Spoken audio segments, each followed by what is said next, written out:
Talking loud in the nighttime air. Voices clash without a care. Opinions flare like they matter so. But who's right we'll never know.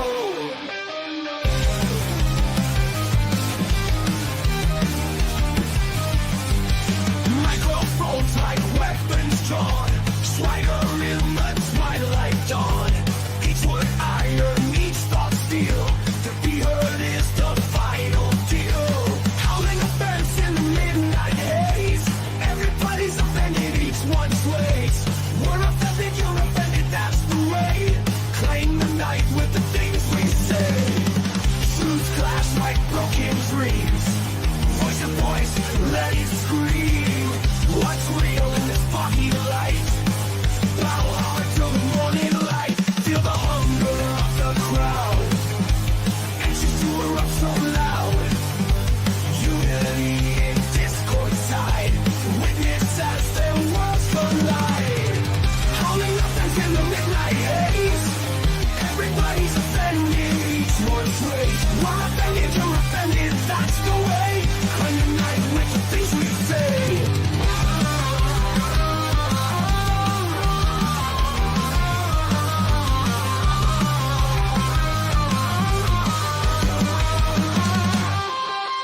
Truths clash like broken dreams. Raise your voice, let it scream. What's real in this foggy light? Battle hard till the morning light. Feel the hunger of the crowd. And just to erupt so loud. Unity in discord's tide.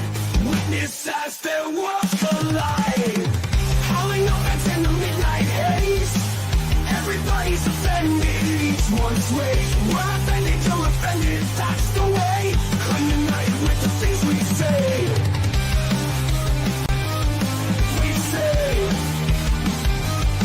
We say. We say. Voice we say.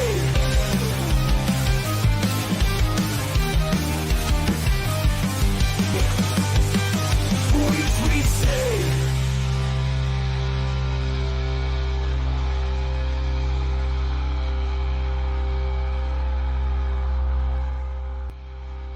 Yes, my mother twitted my fucking tipple. Yes, my mother twitted my fucking tipple.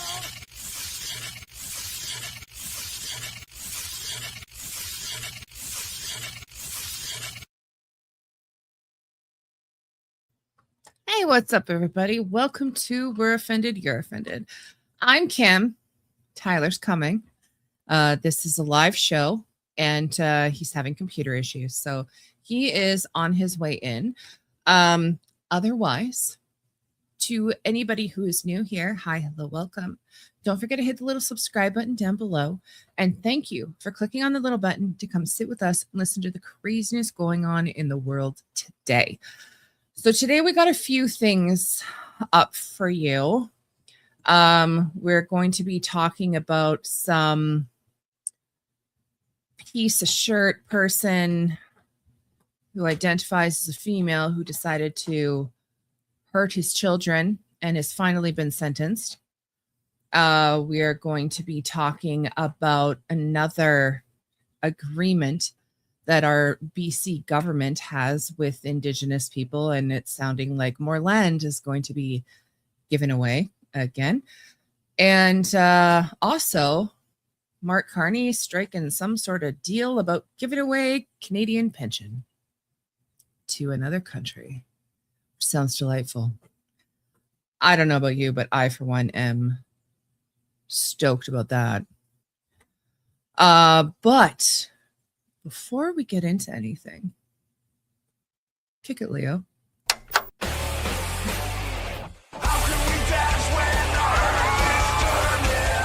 They don't produce anything. They don't do anything. I don't sleep while our beds are burning.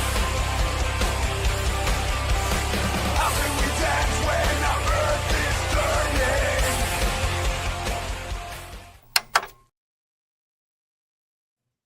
Hi, it's me again. Okay, so before we get into anything here, there is this interesting little thing I seen on the news today, and it was actually from February 13th.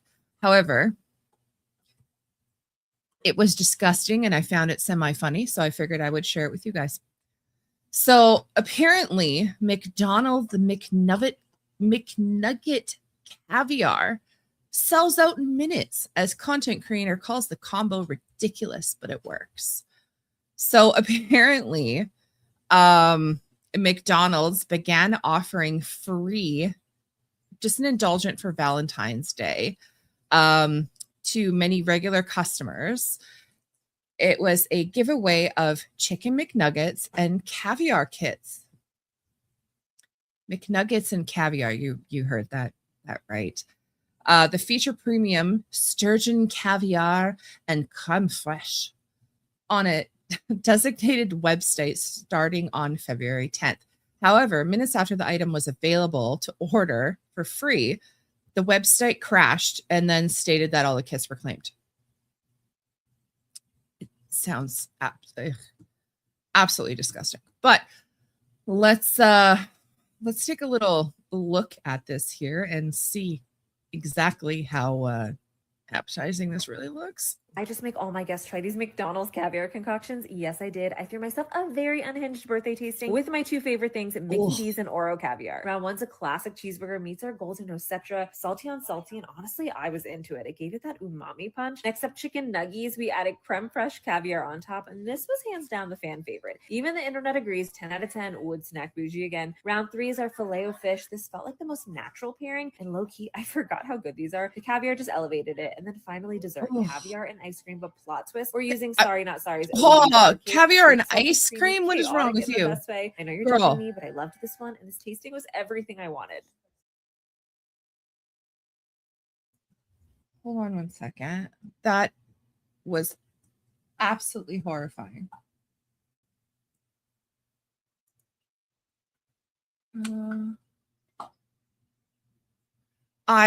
Fox News alert, Iran Supreme Elite.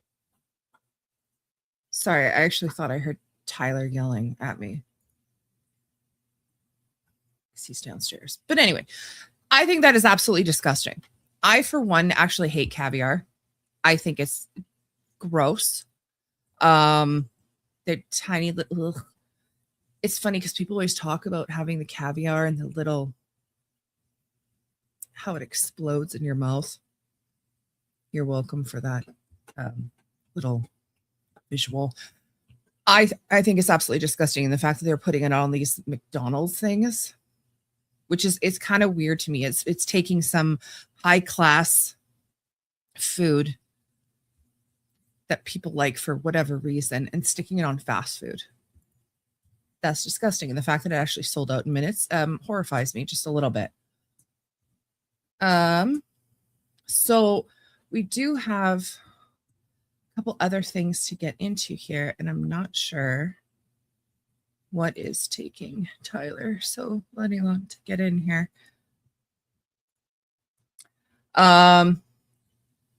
So there's this guy thing, whatever. I remember seeing this person, and I know Tyler would have probably more to say about this because this is all stuff that he put on the show map to discuss. So I'm kind of winging it right now while I'm waiting for him. This is live show every Monday, Wednesday, and Saturday. You're welcome. So there was this thing. His name was Alice Michael Atwood. He is using social media while waiting to be sentenced for aggravated assault and assault with a weapon in Grand Prairie. A case involving his two children, drawing attention for talking openly about what he called a heinous act. In a video posted online, Atwood, a male transitioning into woman, starting to sound very familiar, told viewers he is being safe and being secure and is just chilling until he goes to court to be sentenced. That's really nice that he's being safe and secure. It's nice he gets that option after he took that option away from his own children. He said most people who commit serious crimes are locked in a box and blocked out from society, but he remains visible online. Atwood acknowledged he must answer for it, claimed he will not hurt anyone else, and asked his followers, his followers. He has followers. That disturbs me on so many levels. What should be done with what he called a unique opportunity? A publication ban has been issued on the exact nature of the crimes. Social media users have posted. Atwood is now in Calgary facing, and Twitter posts he's being used to warn residents. A date for sentencing has been set. I'm not going to lie, to be honest, I didn't know that this piece of shit was Canadian.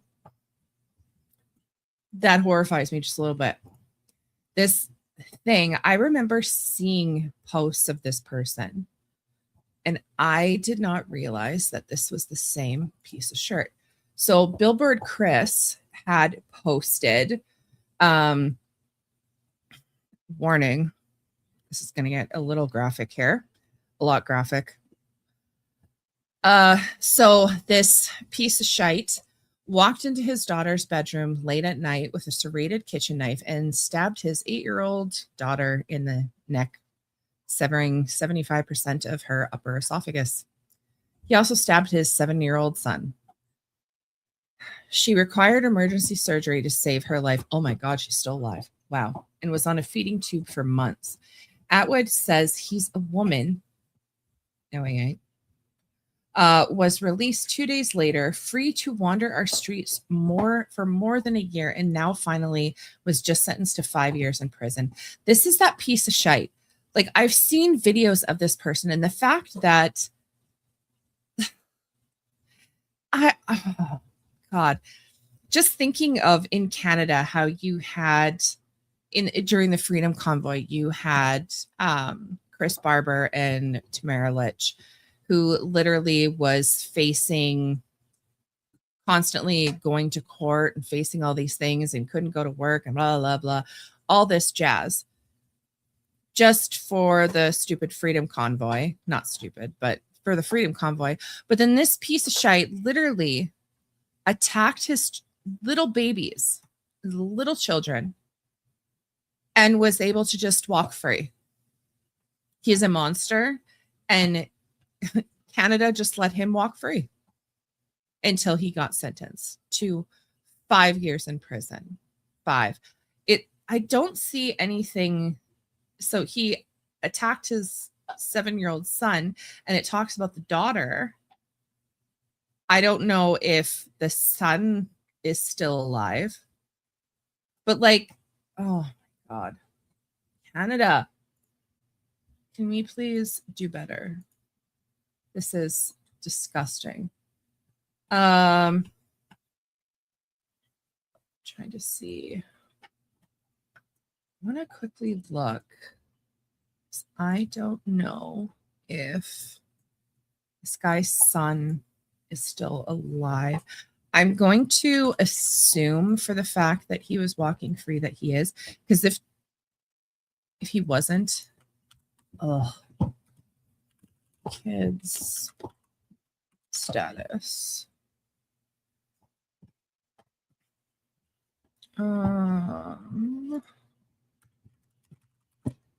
Are they alive? Are they?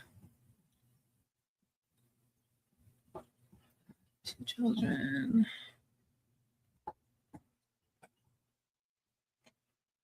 God, I still can't believe this is a Canadian thing. It's just horrifying.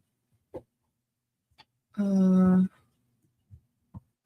was just charged with aggravated assault, so it appears as though both of the children are still alive.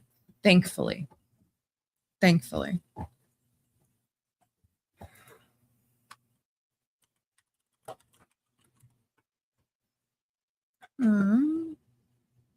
Okay. I don't know. There's more to get into here, and I really wish Tyler was here. Okay, let's see what else he's got on the show map here for us, shall we? So is there anything else pertaining to Sky. Sorry, I apologize. Again, this is a live show. And Tyler's supposed to be here. And I'm trying to wing it here. What we got here? In my Canada, you harm children, and there's no question you did. You no longer breathe. See, that's what I'm saying, JT. That's what I'm saying. Like, I don't know how this person is still walking around out there, or that he was for a year. He literally hurt his babies. And I'm sure that they spent months in a hospital, but yet he just gets to roam free and go on social media and have fans, like followers. Seriously? I'm not really sure what disturbs me more. Thank God he is here. But sorry, he'll be on right away. I'm not sure what disturbs me more, his actions or the fact that people follow this person. Like, I mean, me personally, if I was following someone and they did something this heinous, I'd be like, peace. Can you not get in? There we go. Oh my God, you're so red and Christmassy. I know. What the? I don't know, but thank God you're here. I was like, Jesus, these poor people are listening to me just stutter. Okay, I just talked about the whole Michael Atwood thing. Just read what you had here and then what Billboard Chris had. I think it's disgusting that he was walking free. JT had made a comment saying in his Canada, you harm children. There's no question you did. You no longer breathe, which is what I'm saying. Wood chip. Do I sound okay? Sorry, like everyone, I'm pretty sure my CPU on my computer just died. I've been spending probably a good hour drinking myself into a stupor and trying to troubleshoot it. So I finally got my laptop up and running and on. But we persevere. Christmas and all. Yeah, that's the only background I had. Oh God. Oh, it looks so bad. It really does. Can you Do you not just have like a blur background or something? I don't know. But then it's just green. That's fair. That's fair. Unless you just want a photo of Donald Trump in the background. I'm pretty sure they wouldn't mind. Just say. Yeah, like I can't see. Oh, I guess I have to log in, but whatever, it's fine. No, so with this Michael Atwood, so what yeah, right. Oh, right, because he wasn't even in prison. So this guy, after he damn near killed his daughter and wounded his son, and what I had posted online was like what actually boils my blood is, I'll see if I can pull up what I said, because what I said was actually way smarter than anything I could actually like say. I said it in words, in text, and it sounded so much better than what would actually come out of my mouth. Yeah, it actually was. Believe it. Yeah, so I had said what Michael decided to do to his children betrays every fiber of a father's nature. The protector, the stoic, the anchor. His hedonistic delusions violated all of those. As a father, I felt actual rage knowing this POS got to walk outside while his daughter fought for her life. Yeah, and this is in Canada. And what else I find comical is the fact that freaking homeboy here is allegedly transitioning into a woman, and women are what? More sympathetic, more empathetic, more caring, stuff like that. Does this sound like a freaking person who's a woman to you? Not in the slightest.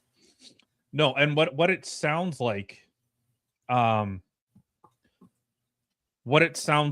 there's a difference, and I've noticed this, and I was listening to a debate,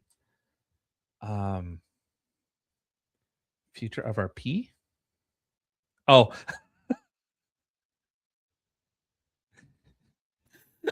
I never got to show that earlier.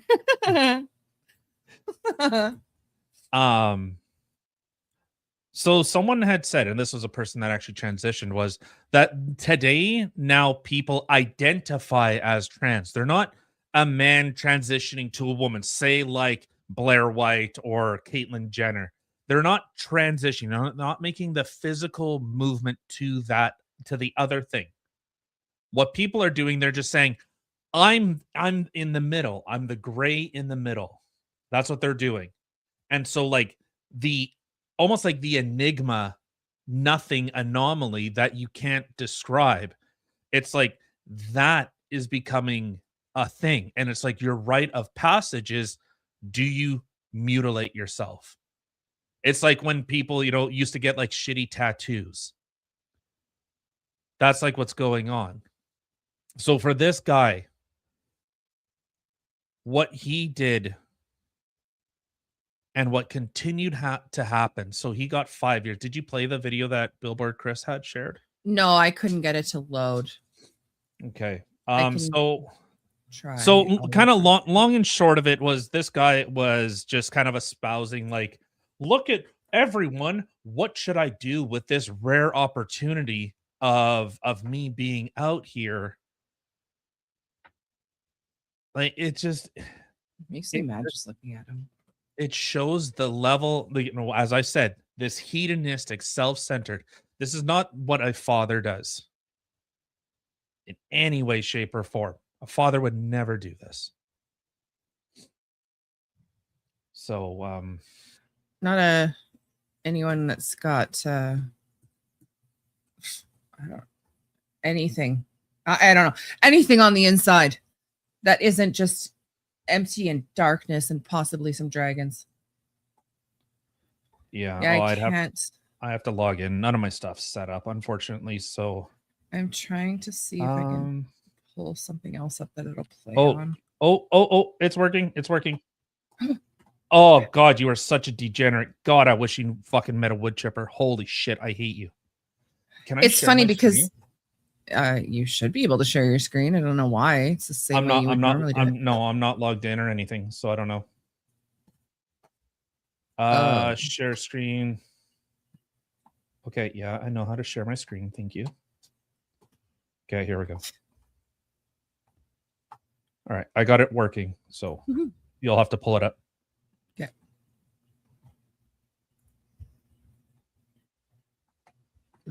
This face makes me angry. Ugh. So you responded, like you seen what Billboard Chris had said? Yeah, I did read that out loud. Okay. With a nice little warning. All right. Prepare yourselves, because this made my blood boil. Remember, this is a father who cut his daughter's throat and she nearly bled to death. Okay? This is who this individual is. Watch the sympathy and the absolute remorse for the actions that he took. Okay. Good morning. It's your favorite hobo you love to hate. I wanted to do a check-in, let people know that I am being safe. I'm being secure. I don't give a fuck if you're safe. And I am just chilling until I actually go for my sentencing. And yeah, I did kind of realize that we do have a highly unique opportunity here, whereas I'm someone who did something heinous and I'm on social media, whereas pretty much all the other people who do something heinous get locked in a box and blocked out from society, and they don't get to talk to them. So like, does it put me at risk? I'm already at risk. So whatever, I guess. Yeah, sure it does. But also, I know that I'm going to do everything in my part to not hurt anyone else in society. For sure. Like, no, I'm good. That was a horrible error and bad decision that I made, and I shouldn't have ever done it. I never will do it again. And you piss me off. This guy's talking like he stole candy bars. Candy bars.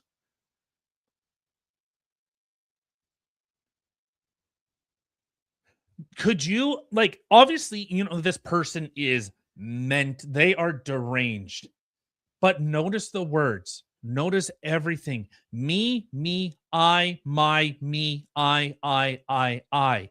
Look at the unique position I'm in. I tried to murder my kids and I'm walking free. This slaps in the face of every single victim out there. Well, yeah. Well, everybody else they do something like this and they're locked in a box. I'm so lucky. But don't worry, I'm being safe. I don't give a fork if you're safe, sir. I wouldn't care if something happened to you and you were no longer on this earth. After what you did to those kids. No.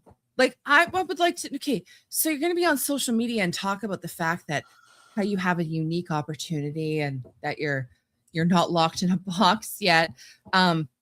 Maybe explain to everybody why you did what you did. Why you decided to attack children. And a bad decision. A mistake. Yeah, I made a bad decision. I tried to murder children. And then to build on top of it. Yeah, in the North End. Yeah, that's what I was gonna say. They should send him over, send him to Salter.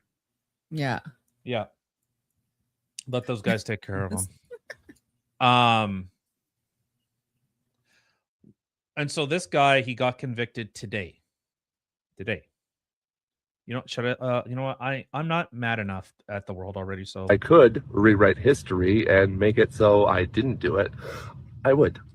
But that's not going to happen.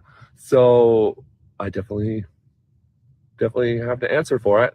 And we just have to, I guess, deal with it. I guess so what do you deal think? with it. What should we do with this opportunity? Because since we're connecting. Oh. Anyway, that's it. That's all. Peace, you know what I would like to do? Alice Michael out. Keep loving unicorns. I would love to take a unicorn's horn and shove it up your a-hole. That's what I would like to do. Maybe gouge your eyes out with it first and then make you eat it. Good morning. No. I don't want to hear your face. What are you looking for? Get this out of here. Get this out of here. Oh, right. You can't do anything. No. What were you trying to look for? Well, so I ended in underneath Chris's post, I had said something to the effect of just wait. I got you. All right. I couldn't play the video, but I got the post. Okay. Yeah. So I had put there, because our justice system continues to fail victims and empower criminals, vigilantes will become more prominent. Mm-hmm. Because once people lose faith in institutions, and this is why this guy being out, and there were photos of him with a van that was like something about kids, and he wanted to start communicating and talking with kids. Jack Dan had it pulled, had a post about this person like weeks ago. Ew. Yeah.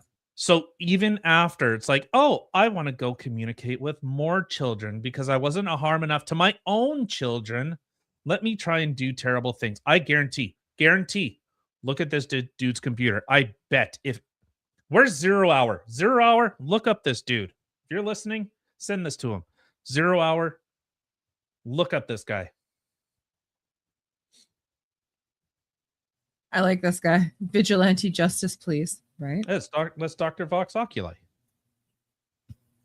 Sure. Like I know. Like I should know who that is. I know you're literally the freaking Twitter guy. What? Drop him from a helicopter, put him in a wood chipper, drop him from a helicopter into a wood chipper. Oh, love it. That sounds fantastic. Like, I've often wondered, like, yeah, he was of sound mind. A forensic psychologist examined Atwood and found no evidence of serious mental illness at the time of the offenses.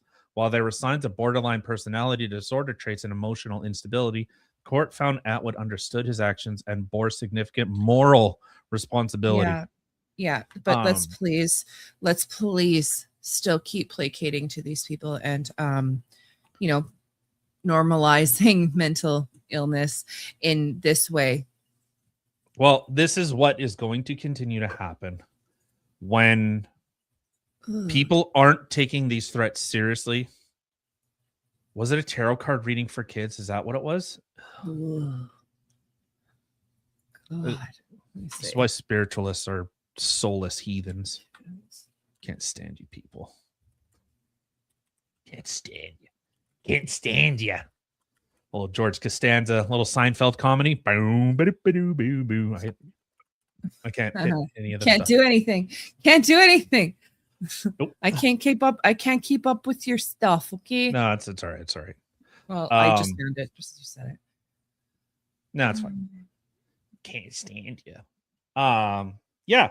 So this person got 5 years. 5 years in prison for trying to murder your children. Like, it's so much more egregious because, like I said, this person is supposed to be the child's protector.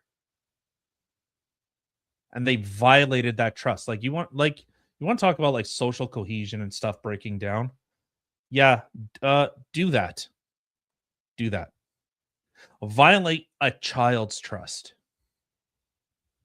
So. Oh, hold on. Hold on. What is this? Did you find it? Sorry, this episode's going to be a little rough, guys. I apologize in advance. Oh, I told them. Live. Computer issues. All that fun stuff. Oh, God. Okay, hold on. Here we go. Parent accused of stabbing kid offers tarot readings to children on Calgary Street. On February 2025, 35-year-old Alice dipshit from Grand Prairie, Alberta. Okay, this stabbed the kids. We already aware of this. Leaving his girl, blah, blah, blah, severed esophagus, months feeding tube. My God, this piece of shit. Released soon after his arrest, despite family pleas for psychiatric hold. Atwood now lives in a van marked "Every Child Matters" and has been filmed approaching children for tarot readings in Calgary. Crown prosecutors recommended the 5.5-year sentence, and the sentence is pending in early 2026. The Conservative MP Chris Whatever and other criticized bail reforms for prioritizing offenders over public safety. There you go. There you go. Oh, yeah. Hello, everybody. It's Alice. Oh, God, please stop. Shh. I don't want to listen to you. I can't handle your voice. I just like, I hear its voice and I want to.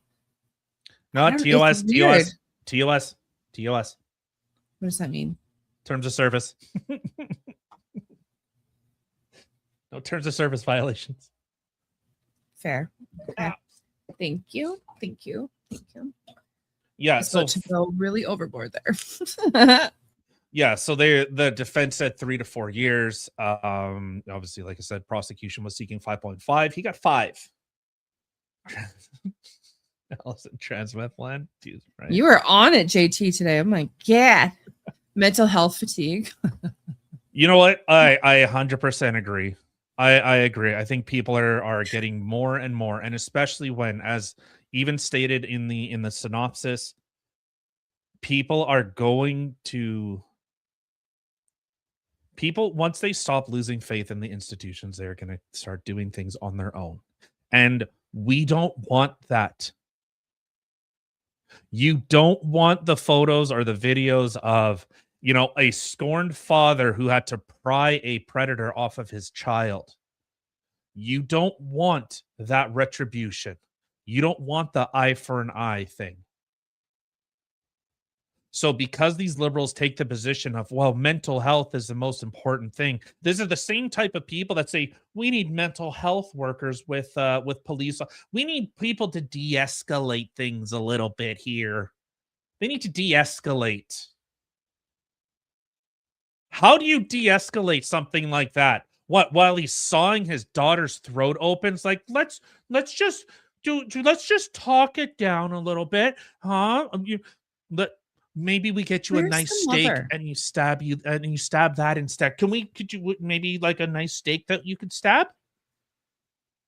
Like, I understand. I have sympathy for people that have mental health problems. Okay, let's not get that confused.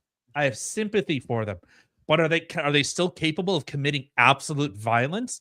Yes. And some people can't be reasoned with, especially in a heightened emotional state, or maybe a delirious state, or whatever psychotic episode they're having. They're still dangerous. As you've seen, this supposed protector became a monster to his children.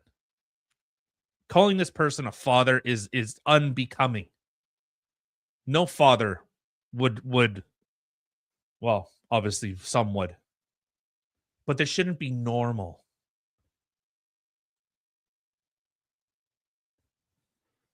You know, I remember hearing a story. I was trying to look to see like where is the mother? Who is the forking mother to these kids? And I can't find anything. The search results do not provide the name of the other parent or mother of the children. Like, well, he stuck it in something. Clearly. But like, I wonder, like, did he have partial custody? Did he have full custody? Was he still living with the baby mama? Like, what?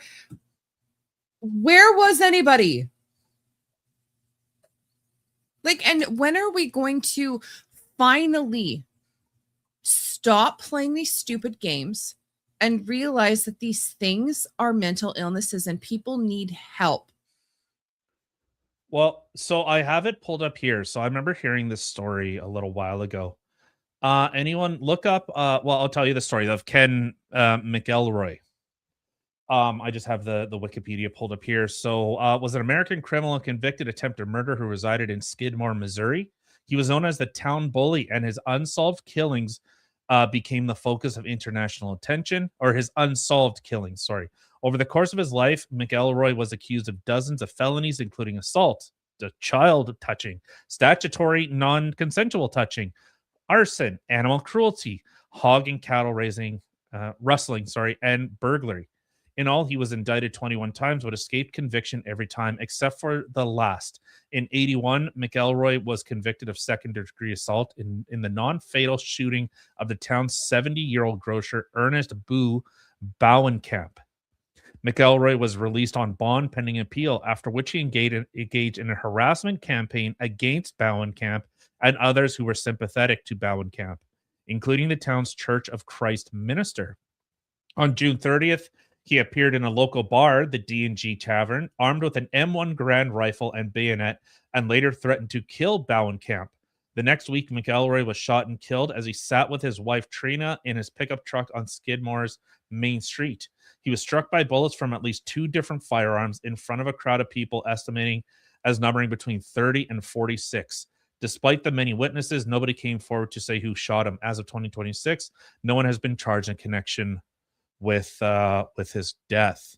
There was a quote. It was something to the effect of someone had to take care of him or something like that. Or that guy had a lot of he needed killing. There we go. Yeah, Steve Bauer described the attitude of townspeople as he needed killing. Oopsie. Well, but this is the type of stuff, because our justice system fails repeatedly.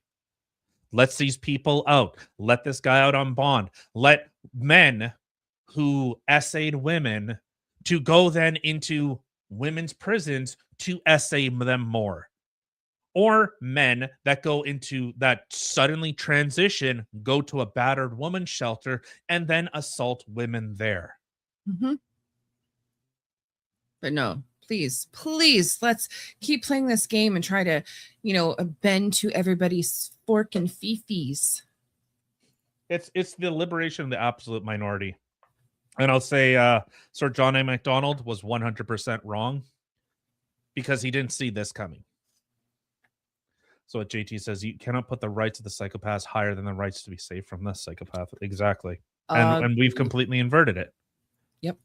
We've put more emphasis on the criminal than the consideration of the victims.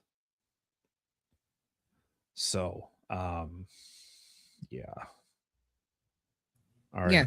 which is absolutely horrifying. The only other thing that you did miss before you go on, I was showing the lovely people that apparently for Valentine's Day, McDonald's had a special kit that was available for a few people or for a number of people that was aired on a specific website and apparently sold out in minutes and ended up crashing the site because there were so many people on there trying to get it. And it was a kit with caviar to put on your chicken nuggets and creme de fraiche. Yeah. Am I crazy? I think caviar is gross. It tastes like it's gross.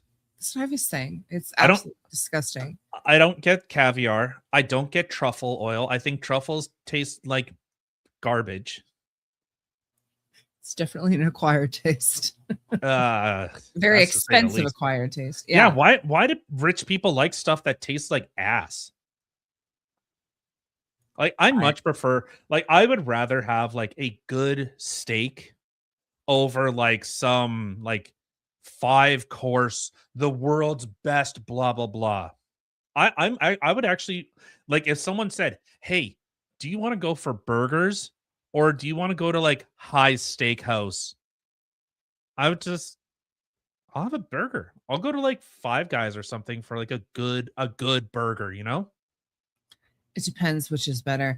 I mean, to be fair, there's been the last place that we went to was the first steak that I had that was cooked to perfection in a long time, and that was absolutely delicious. But otherwise, No. I would just much rather buy steaks and have them at home because No, but I would rather, like, no joke, I'd rather have like hot dogs on a fire than go to High Steakhouse.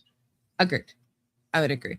I mean, if nothing else says it like our wedding did, then I don't know what does. Dude, We that's what I'm saying. literally, yeah, we literally did like pork and potluck and smoked pork, and oh god, it was amazing. It's the best Yeah. wedding ever. It was all poor people food and it was amazing. Yeah.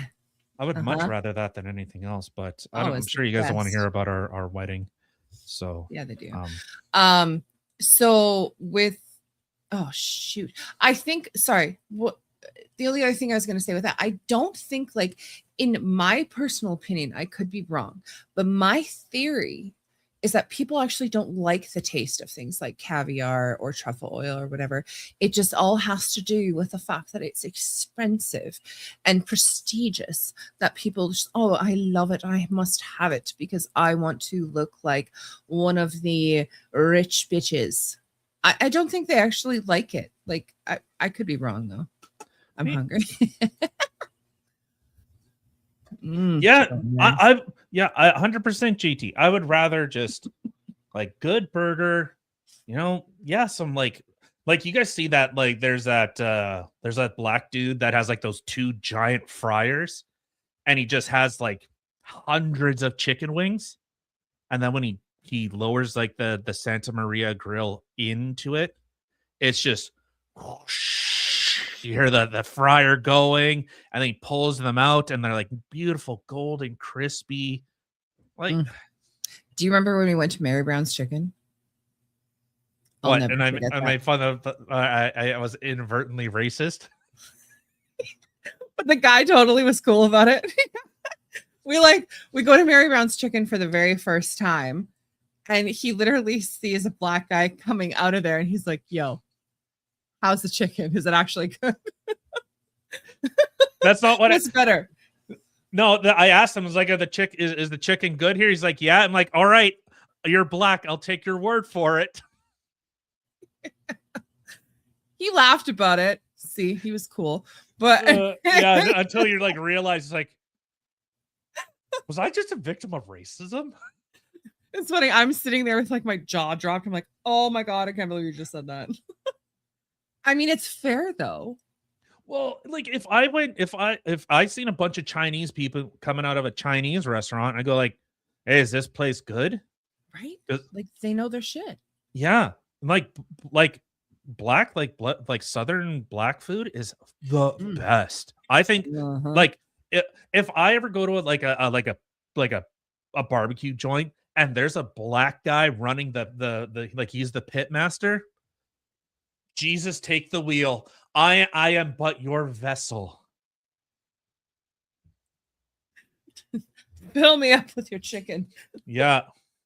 Oh, Like, I've they seen those like just- cooking shows that you watch sometimes that'll come up and you'll see these like good southern fried chicken and these. Oh my God. I want to go to one of those restaurants in the States so bad. So bad. And the Oh my best God. ones are old. 'Cause I They're need it. outlawed. Like they're old, like on fire in a pit. Like just old looking place, and it's this old black guy with this like white beard. And he's got Yeah. his barbecue mop, and it's just He's been doing it Oh. forever, and you just know it's the tits. Oh, my God. yeah. Oh, it's incredible. God, I'm getting hungry now. All right. So before before we move into things that are not food, because yes, two fat people talking about food. I know. Obviously, we know our food. Am I right? I'm just saying. But before we do get into the next thing, feed Audrey too. She's hungry. Feed me Seymour. Feed me all night long. I love the fact that his name is Audrey too and has such a deep male voice. I know it's a tranny. Love it. A See? tranny plant. Even plants are trannies. All right. Let's get into this a little bit. So I have it pulled up there. I guess we'll just do it right from the CBC, I suppose. You got to pull it up. Thank you. Yeah, sorry, I forgot for a sec. Oh, God. All right. So what is that? That What is freaking what? hand thing he's doing. Like, what? That is the stiffest, weirdest looking hand I've ever seen. Ew. Sorry. Carry that's on. what he does to Gary Busey. What? That's what everyone calls his wife because she looks like Gary Busey. Oh my God, I need to see what she looks like now. Carry on. No, you don't. Picture Gary Busey. You know the only reason his face is as screwed up as it is because he was in like a terrible motorcycle accident and had to get reconstructive surgery on his face. Wait, Mark Carney? Oh, Gary Busey. Oh, God. Oh, God. Oh, she is beautiful. No, she got beaten with an ugly stick. She fell at the ugly tree and hit every branch on the way down. Now I need to see what Gary Busey looks like. When she was a child, her parents used to put dog meat on her so she had animals to play with because they chased her for food. Oh my gosh, she does look like Gary Busey. I told you. I thought you were just saying that just to be an ass, but she totally does. No. I speak nothing but truth. Stop. No, you don't. There she is, guys. Mhm. Beautiful lady. And now Gary Busey.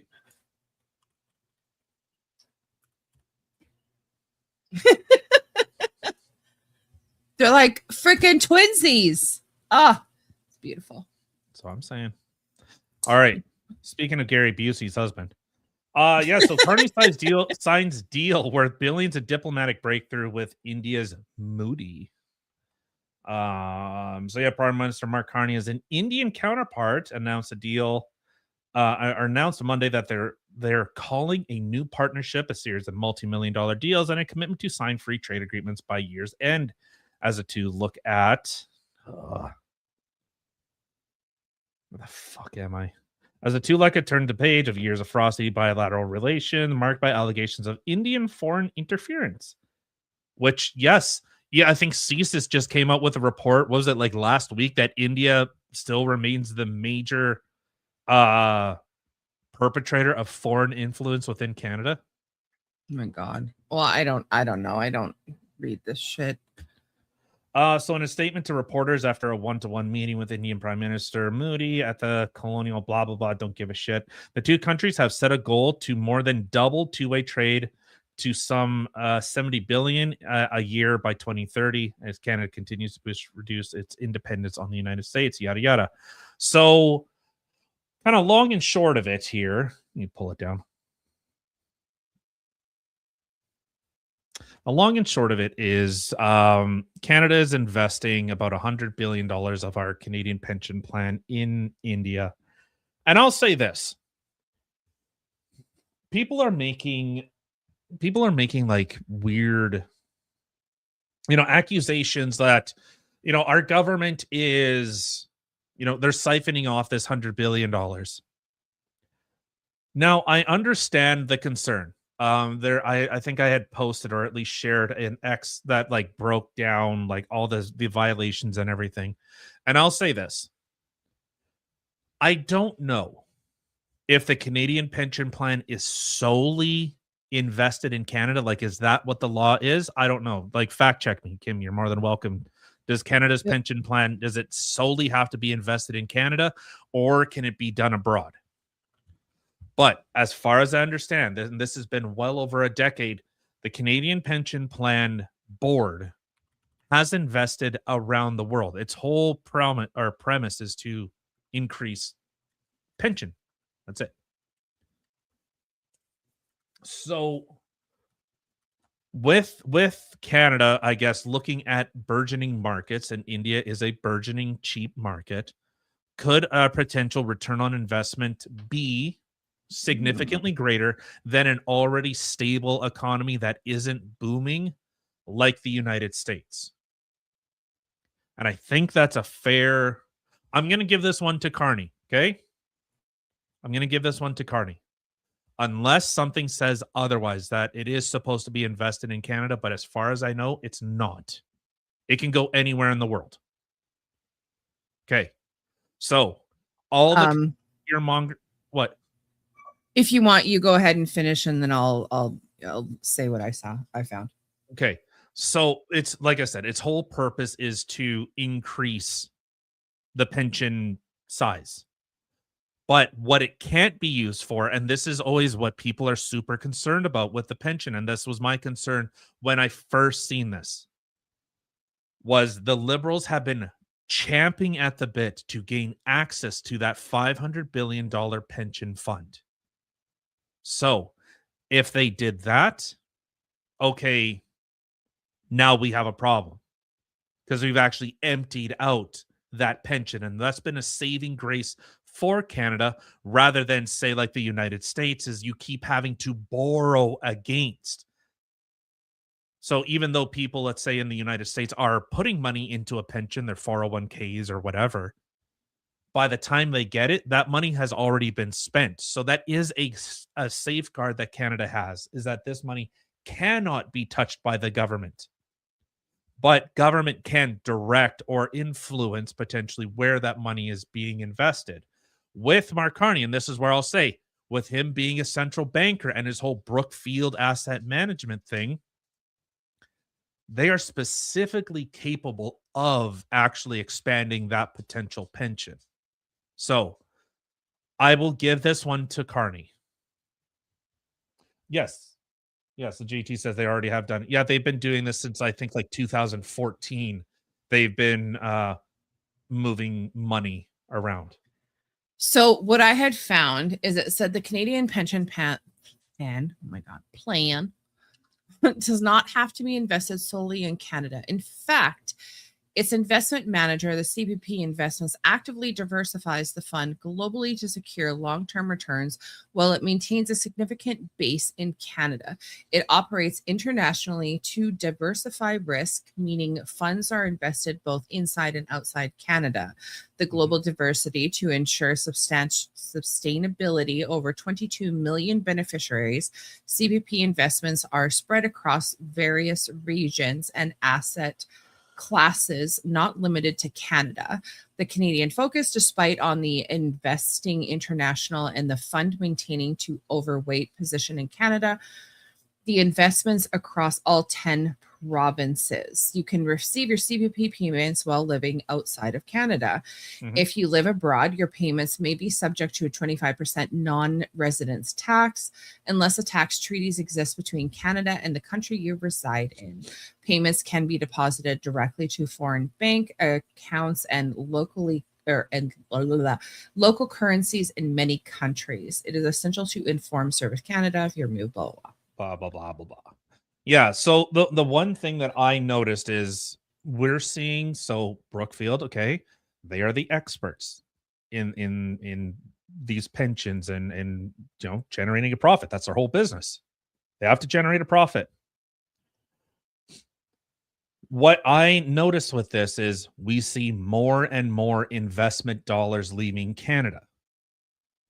What does that mean? That speaks a lot more. So the people in the know are moving their money outside of Canada. They're dumping dollars. That says a lot more than I think anything else. It shows that Carney and all these investments and all these, investment, hedge funds and everything else, they know Canada's position. Mark Carney can look at the our budgets and everything else and sees, holy crap, man, we're like upside down. So that's how I would look at it, because I want to see a win. Like I said, as much as I don't like Carney, as Canada, we have to root for him.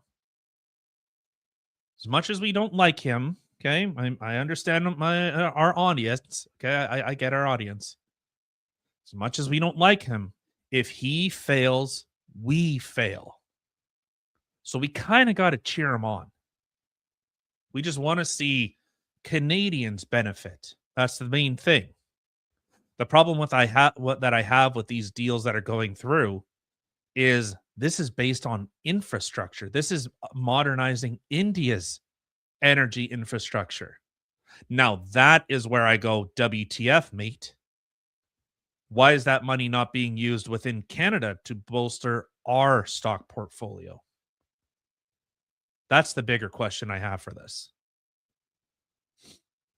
So I'll continue on a little bit. Yeah,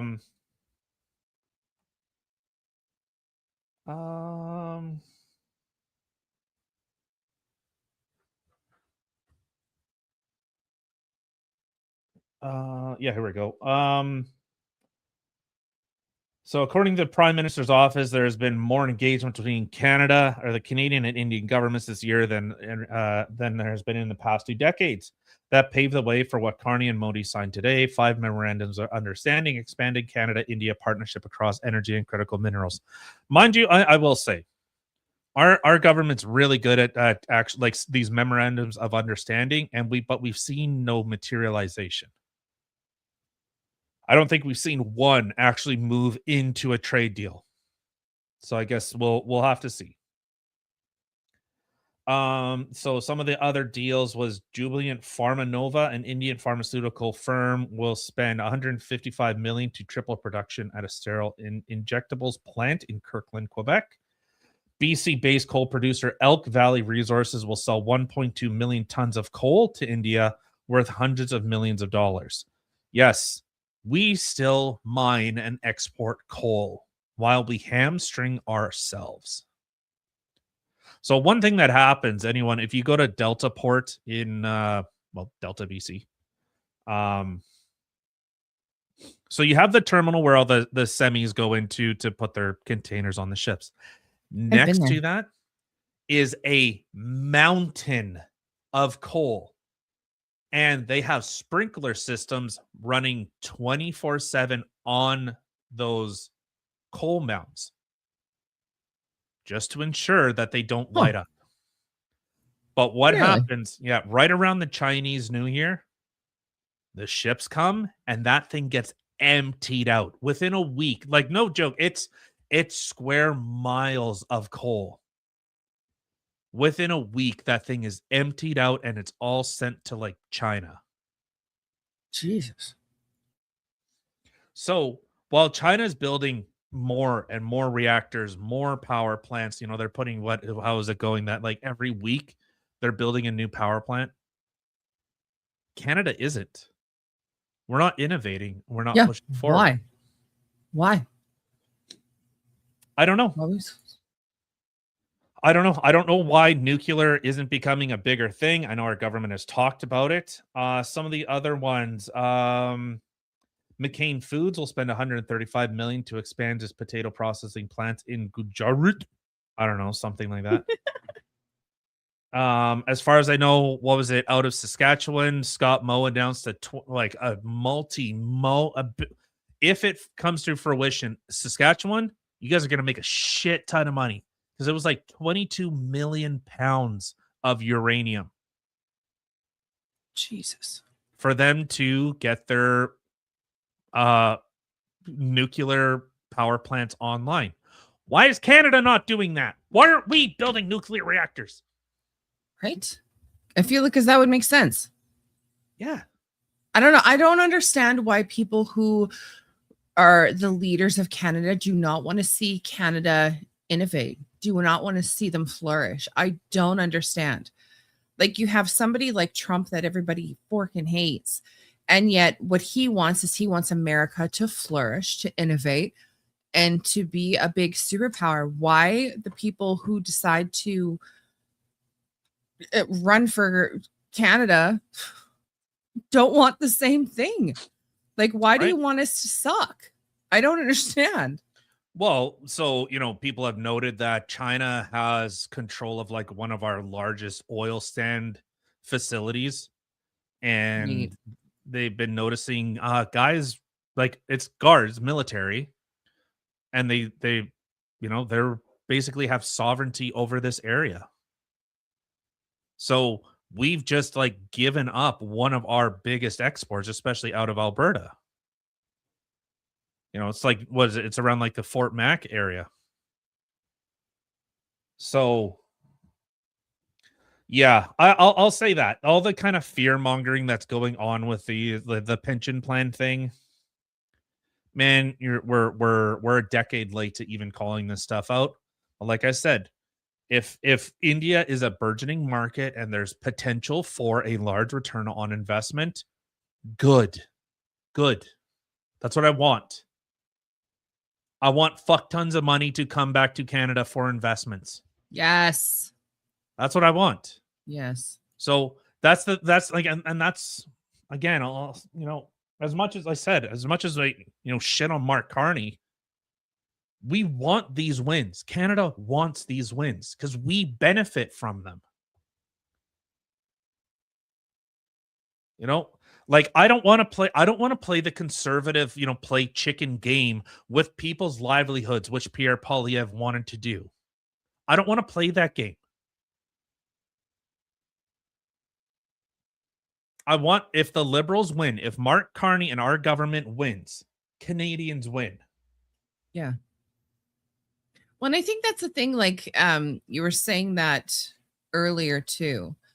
And I think that's one thing that people like in the United States that they don't seem to grasp. Like, okay, yeah, you're mad at the person who won. Okay, well, you're stuck with him for 4 years. So how about let's just try and figure out how we can make this all work. And I mean, if he does a win, that means America wins. Like, and I don't understand how that part is a bad thing. I don't. It's cutting off your nose. Yeah, you don't want to cut your nose off to spite your face, or throw the baby out with the bathwater. Like, do we want to be worse? Do we want Canada to suffer more?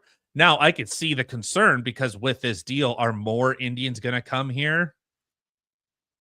Is that going to be a bigger problem that we now have to deal with? Are more Humboldts going to happen? Like, right. What trade-off are we getting? Well, and especially with the whole war going on. Yeah. It's exactly what you had mentioned earlier. Great. Are we just going to be the refuge for like whatever's going on in India? Does that mean we're just going to be the new refuge for more of those people coming in? Because apparently that's what it seems to happen in Canada. Like, it's just, I don't know. Yeah.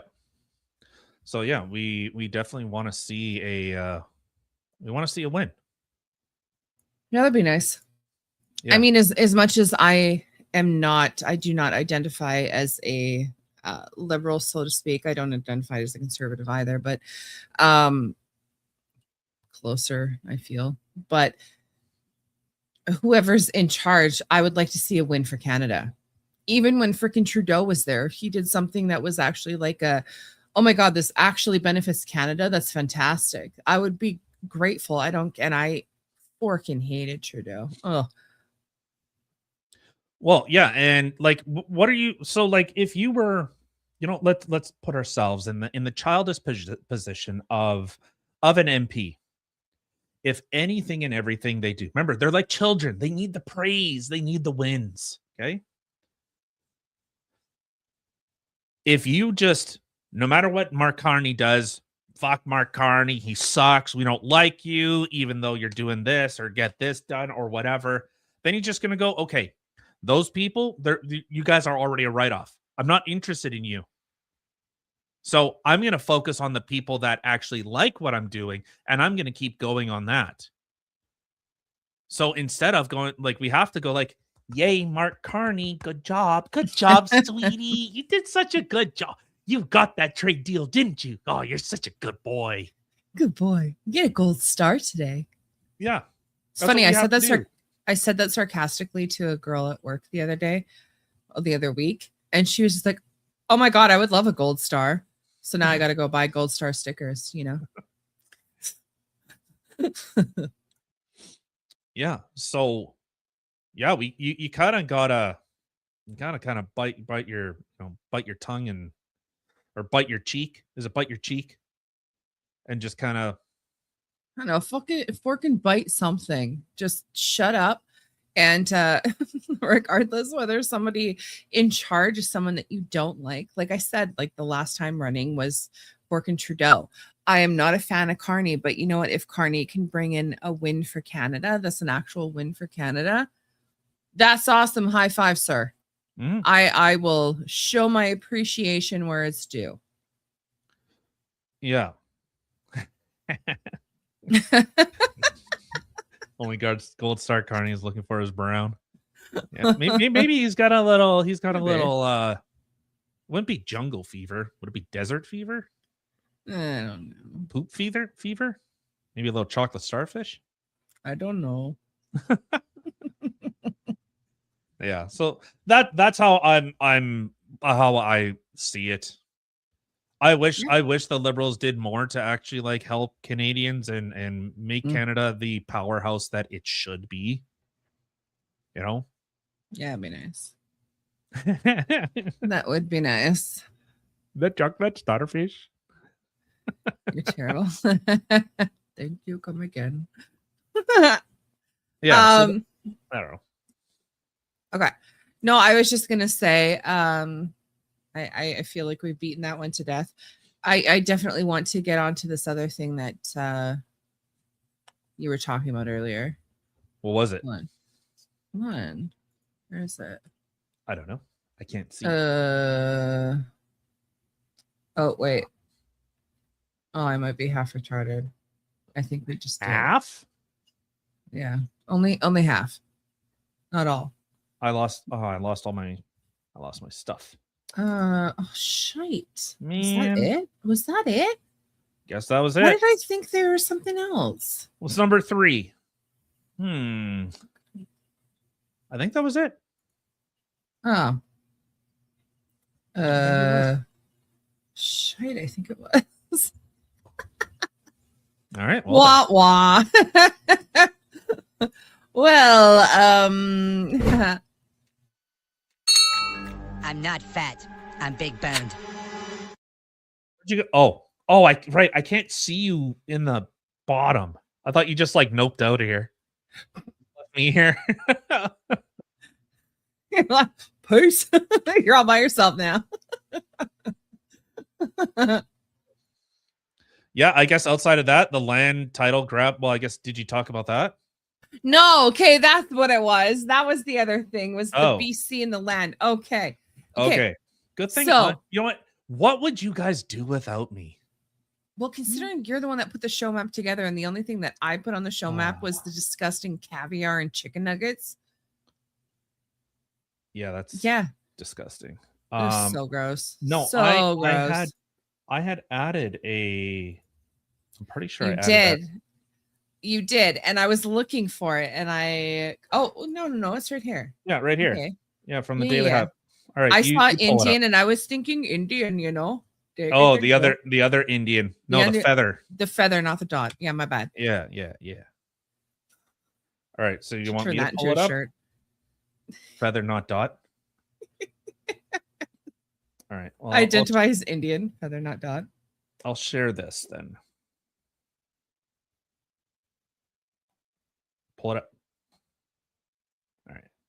So yeah, this is from the Daily Hive. Government of Canada's landmark agreement recognizes Musqueam First Nations Aboriginal title to Vancouver Metro.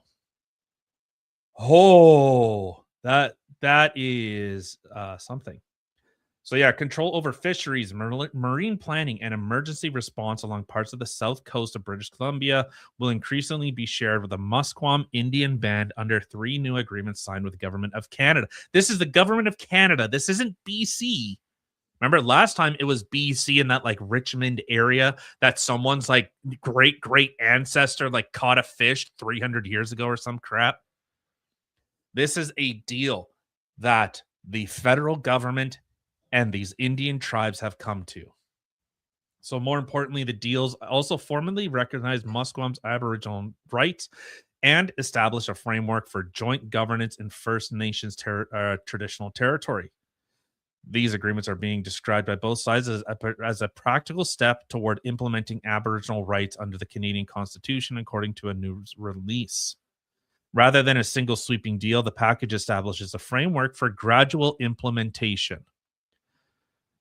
Okay, the full details and terms of the agreement are not immediately known as they have not been made public. Boy, wouldn't you guys like to know what the hell is going on with the house that you bought? Wouldn't it be nice to know? Imagine all the people that like bought a house before this, or the people that had inside knowledge, sold their houses, came out with a fat stack of cash while everyone else was holding the bag. So by far more consequential, as it recognizes that Musqueam has Aboriginal rights, including title, where within their traditional territory, and establishes a framework for incremental implementation of rights and nation-to-nation relations with Canada. In simpler terms, it means the federal government is formally acknowledging that Musqueam holds Aboriginal rights, including Aboriginal title on land within its traditional territory. How many times are you going to say the same fucking shit? I was literally thinking the same thing. I'm like, are you on repeat? But I know. Did I have a stroke? The article's on repeat. So, and how step by step, how those rights will be put into practice. The agreement creates a structured framework for gradually implementing. Come on, Daily Hive, are you fucking with me? You yanking my chain? They might be, unless you like. I was going to say recorded it wrong, but copied it wrong. I don't know. Right off the website. This is off the website. Wow, they're just really nailing it home, huh? Yeah, our Musqueam community celebrates this historic agreement as it steps forward of our path to reconciliation. Yeah, so basically, white man comes here, builds everything, and then natives go, "Hey, you guys actually build a lot of cool stuff. Can we bitch and moan and complain and have it now?" Apparently, you can. Yeah, so this is another example of how Musqueam is a leader. Very aggressively. Is a leader. You guys didn't build anything. Natives don't build it. You guys don't build anything. No, they fork. Oh my god. All right. So this, leader. A leader what? Being a fucking like Indian giver? Hi, how are you? Like is this not the biggest form of Indian giver possible? Yes. Like 1,000%. Like 1,000%. Yeah. Like you gave someone something and they're like, "Hey, I want that back." Hey. Right? That's I know. They're the biggest Indian giver. This post it. You guys have my blessing. This deal is the biggest Indian giver I've ever seen. Say it however. That's like literally the epitome of like somebody we know that gave us a fish tank that didn't want a fish tank anymore, and it had a bunch of fish in it, and then we had the fish, and then all of a sudden decided, "Hey, I want my fish tank back, but you can keep the fish." Where are we gonna put the fish, bitch? Yeah, right. Yeah, I want my fish tank back. This is the map. Look at that. What the fork? Yeah, so all the way from Delta. No, oddly enough, right here. Richmond, Richmond, Vancouver, Burnaby. Oh my god. Yeah. up into like the Sunshine Coast or whatever. Stop. Look, West Van, and it goes up. So what Sunshine? I can't remember if it's from West Van up or is it Burnaby then up. Doesn't really matter. But right where this line is, this yellow line, that It's is red on our screen. What did I say? Yellow. Holy fuck. Yeah, Are red. you okay? No. So what all this whole area, this is it Swanson? Like TSWAN, blah, blah, blah, blah. So it's a different Indian tribe that owns over here. Oh boy. Yeah, so this is, I can't remember. I assume this is Delta Port. Okay, And so then what this is the ferry terminal. the government just going to give the native people all the land back in BC? I mean, Vancouver, Richmond, I mean, those are big ass places. Yeah. That Vancouver, you got the port and everything else. You know, like that, to me, that just doesn't make sense. It doesn't make sense in the aspect of, okay, so this land was given, conquered, stolen, whatever word you want to use. Conquered. Which apparently, when I looked up the difference between conquered and stolen, there isn't a difference. It's just a different word. However, regardless. All right. Yeah, regardless, I mean, the land is taken because this is what people do all over the entire world. And then it's just like, oh, shoot. Okay, well, yeah, let's give it back to you after it's been built up, after it's now making all this money and this and that. And you know what? Like, honestly, if someone came and was like, hey, the house land you're on, that's my land. Like, well, no, and not. So one thing that I've brought up many times, so the Manitoba Métis Federation, what they have been doing. So look at how you are being enslaved, Canadians, okay? The Manitoba Métis Federation gets your tax dollars because white man bad. What they do with that money is they are now buying properties on their historical land, which was around the Forks.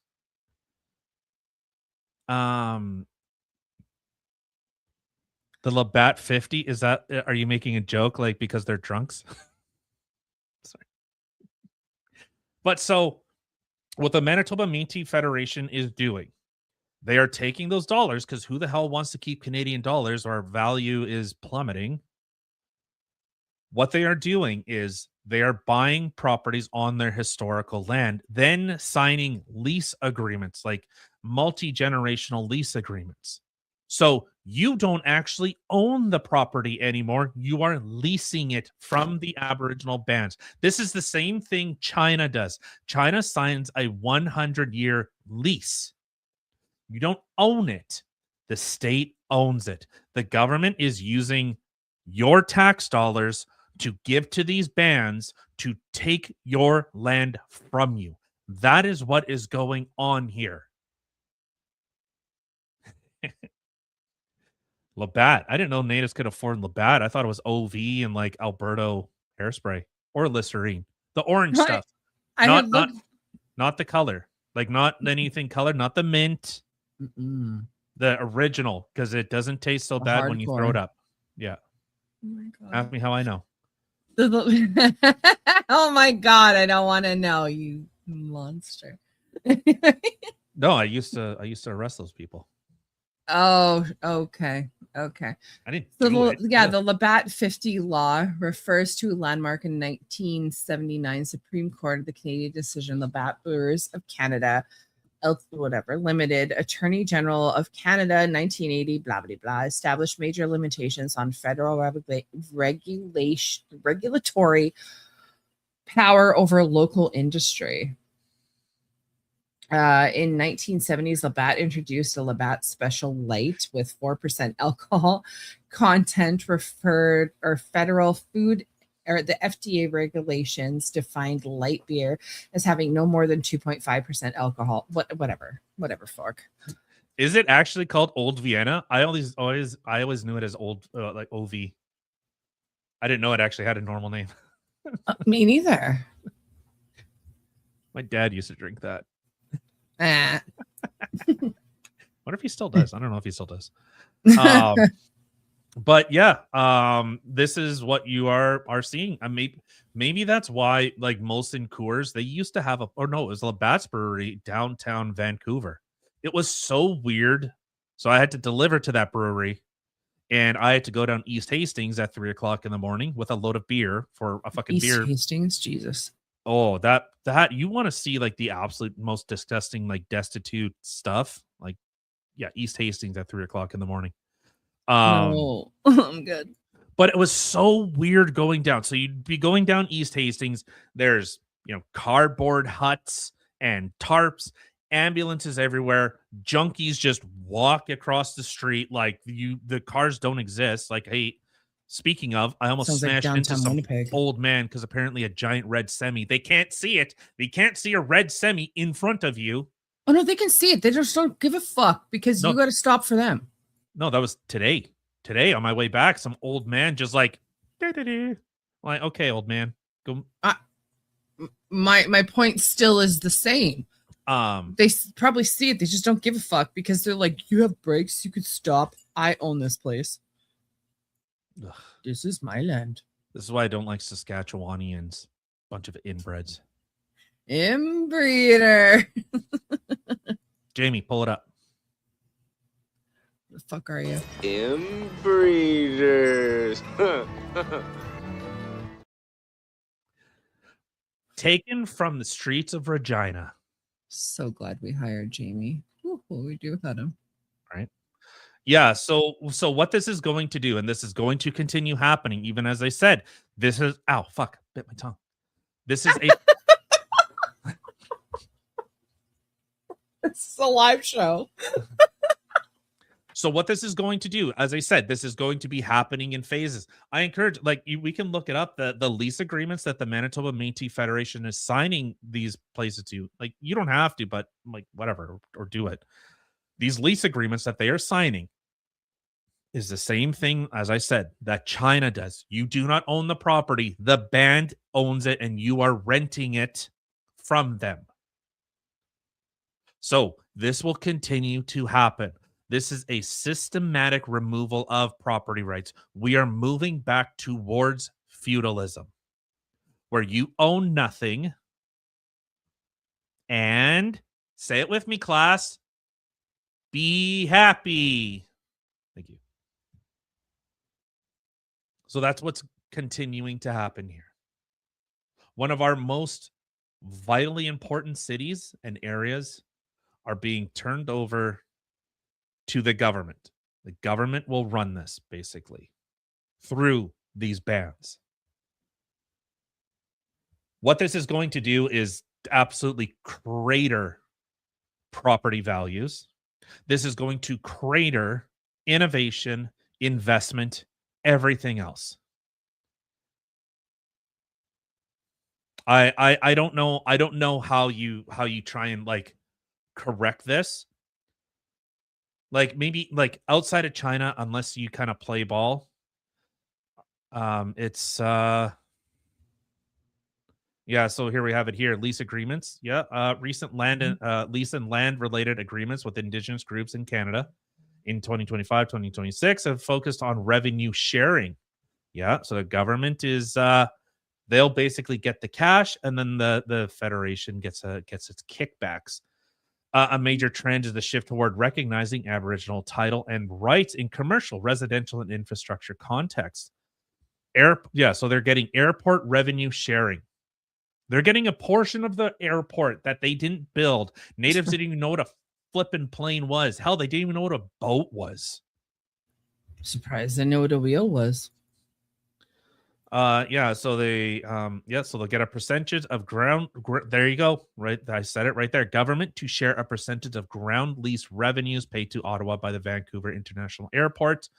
The Musqueam signed 3 agreements with the federal government recognizing their Aboriginal rights and title, which covers significant portion. Fuck, man, am I drunk? a significant portion of Greater Vancouver. These agreements focus on strengthening roles in fisheries, stewardship, and marine management. All right, Métis. In June 19, historic self-government agreements were signed with the Métis Nation of Alberta, Ontario, Saskatchewan, and formally recognizing their jurisdiction over areas like citizenship and leadership. The Red River in Métis, right in Manitoba here, signed a landmark treaty with Canada addressing the 1870 promises of 1.4 million acres of land. So Skyline and Red River Métis, a long-term lease was signed for office space in Ontario between Sky Align Canada Limiting Partnership and Métis N4 Construction Inc., highlighting business-to-business Indigenous-led economic partnerships. Carrie, it's all the same stuff. Oh, wait, scroll down a little bit. Lease administration. So what is it? These continue to define the relationship. Okay, procurement. The federal government has a mandate to allocate a minimum of 5% of total contract value to businesses owned by Indigenous people. Scroll down a little bit more.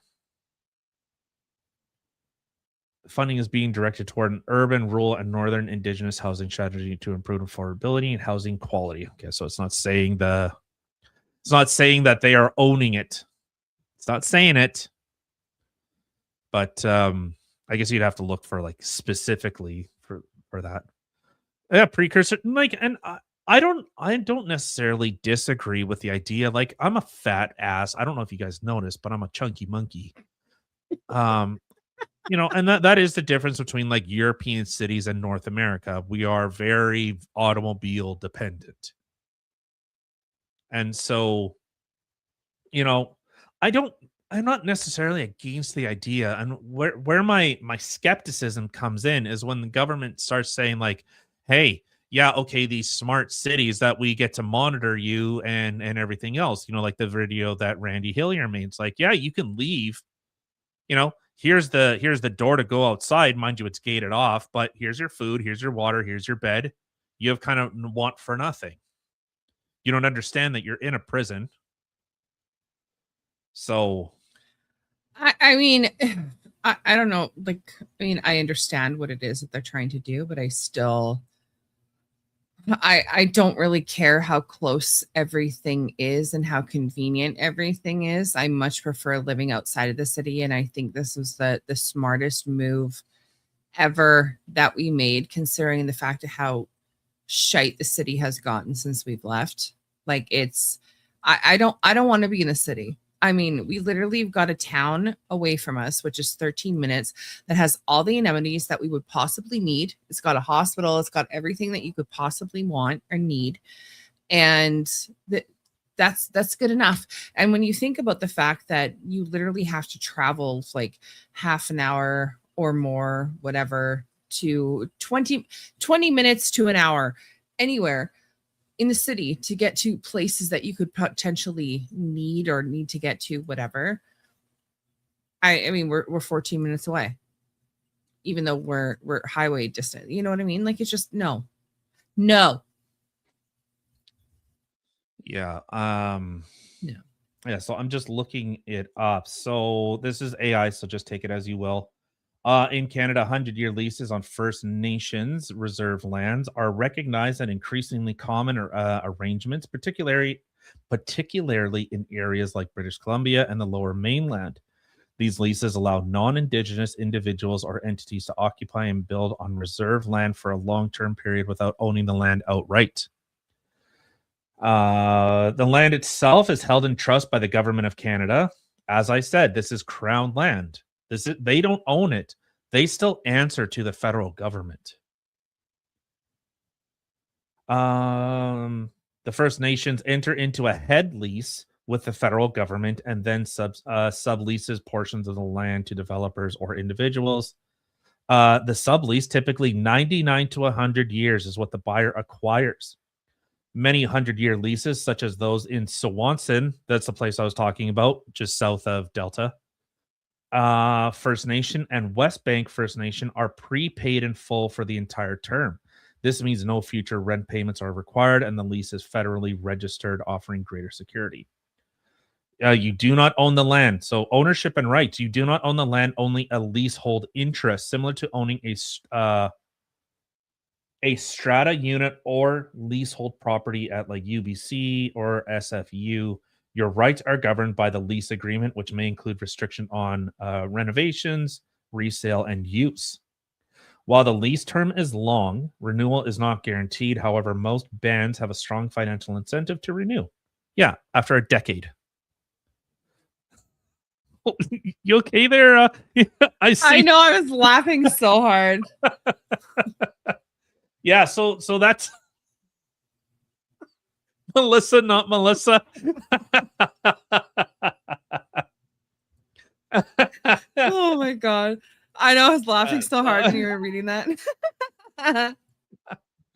Yeah, so that's where Canada is going.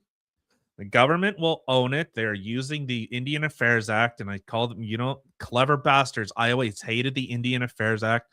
I think it kept people from actually achieving, from integrating to becoming Canada and them themselves becoming great. And they use that as the, covert way of actually stripping property from Canadians.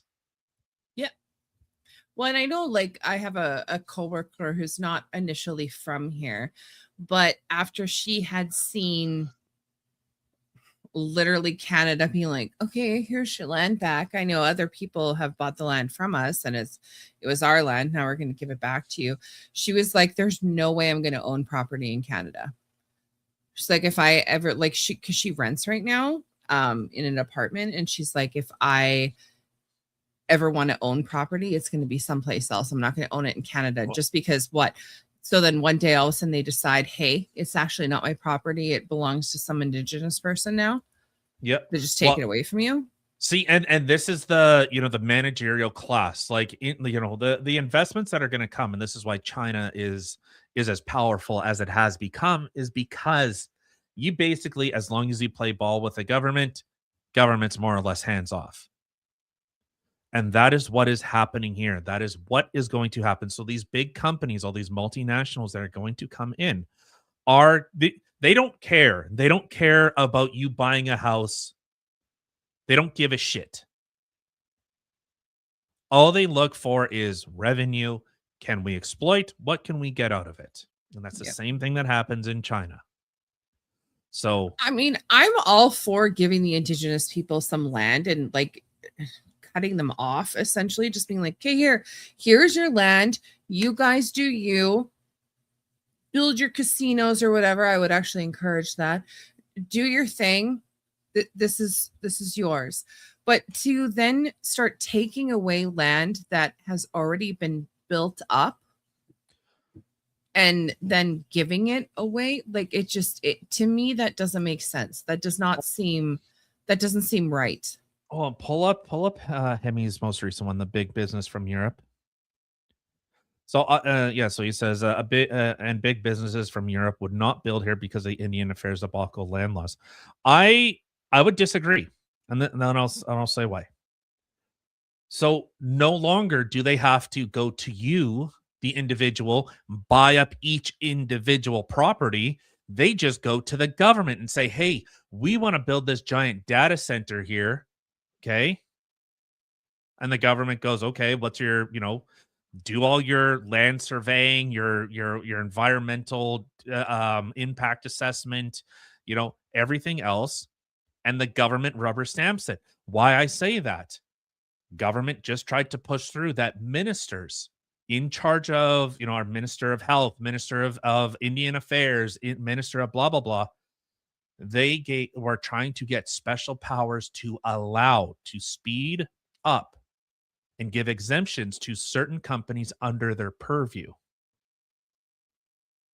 So that's exactly what they're doing.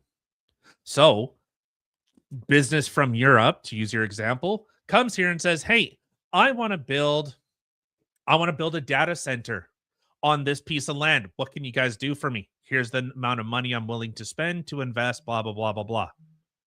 And government just goes, if they owned it outright, they can just go, well, yeah, that's actually on ancestral indigenous land. We own it. The government owns it. Not us. the government, they've made it very clear that there's a separation between government and the people. They'll just go, oh, we can just move it. Like, we can just move those people. We'll move them to a different part, or we'll just tell them, hey, a data center's being built here. You're all like, however many are here, you guys get $1,000, $2,000 a month. There you go. That's how. So yeah, it will attract investment, because no longer do businesses have to buy my property, my neighbors, and on and on and on. They just go to the government. Government goes, yeah, all right. Say no more. That's what I fear is going to happen. That's what I see what's going to happen. The government has tried to give themselves more and more power. Exemption. Not like whatever. It's like just so defeated there. I don't need to explain it again. What our government is doing is exactly that. They're making it very clear. Just look at the laws they are trying to pass.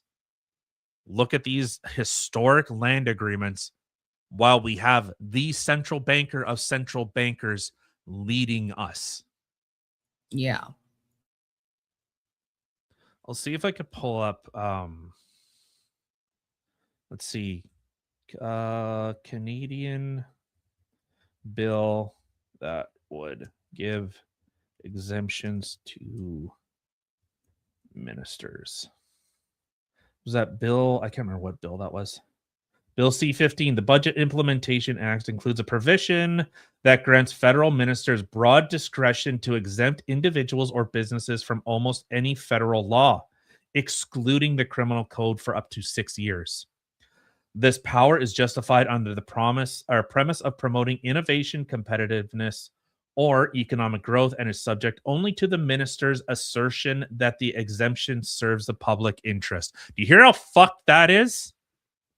Do you want to scream like conflict of interest? So that's why I'm saying Hemi. Yeah, they'll love it.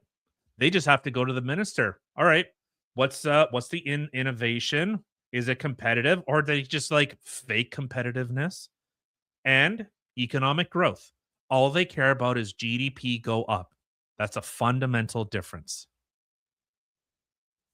It's a fundamental difference. Us over here, we care about culture. We care about cultural hegemony. What? Oh, what? What are you laughing? What? At least it's Christmas time, though, Tyler. Oh, right. I forgot my background. Oh, man. I miss Christmas already. Right? It was so pretty. Christmas is so pretty. I miss all the decorations we had in the house. It looks so nice. Yeah. So amendments to the Special Economic Measure Act, enabling the Minister of Finance to compel financial institutions to disclose information on assets linked to sanctioned I don't give a shit about that. New powers to the Minister of Finance to issue national security related orders and designate. Sorry, I'm reading off my laptop and it's really small. And designate. Oh, wait, I can do this. Oh, shit. No, I don't have a mouse. And designate information as confidential, potentially impacting freedom of expression under section blah, blah, blah, blah, blah. So, yeah, Bill C-15, that's like the linchpin.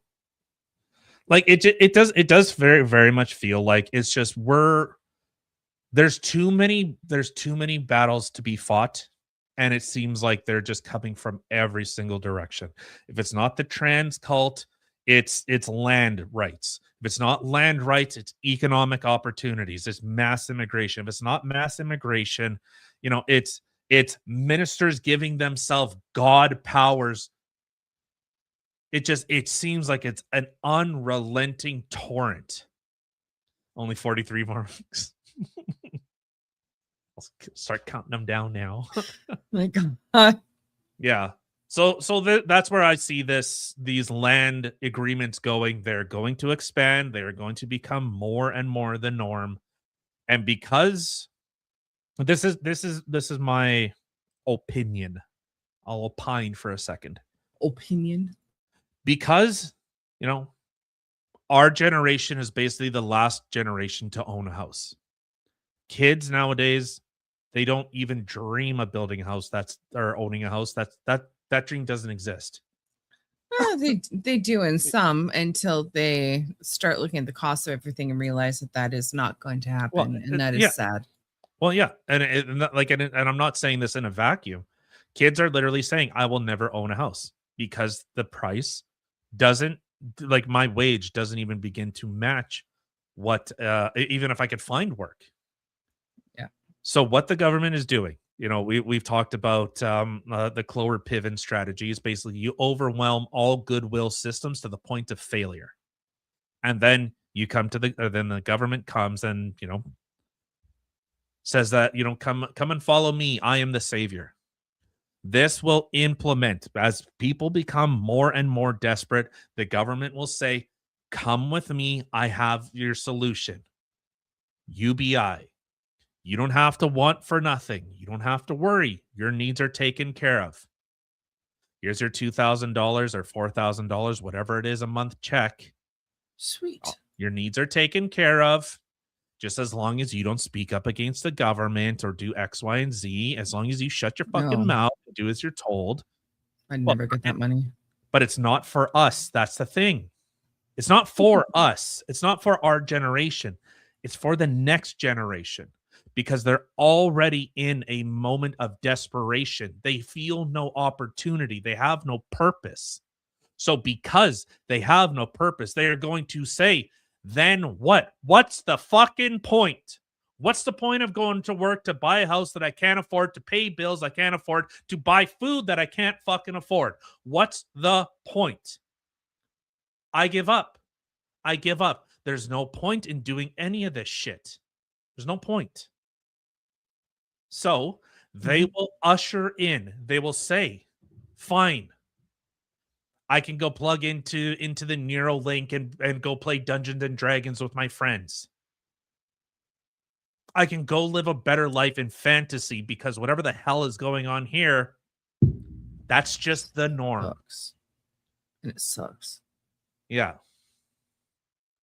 So this is where this stuff is going. Do I hear the conservatives? You know, here, I haven't really railed on the conservatives today. Do I hear anything coming from the right? Anything from Pierre Poilievre that we need to, you know, right this ship? These bills are insane. If I'm elected, I'll do this. Has Pierre has he come out and said that there are two sexes yet? Has he at least taken that stance? I don't know. Has he?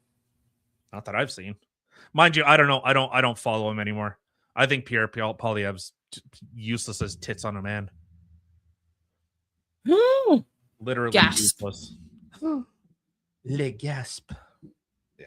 So that's where I see this going. I don't want it to go there, but it sometimes it almost feels inevitable. So I don't know if it's getting activated. I had said this earlier today. Someone had asked me, like, I don't know why someone would ask me for advice. I'm an asshole. But they did. Facts.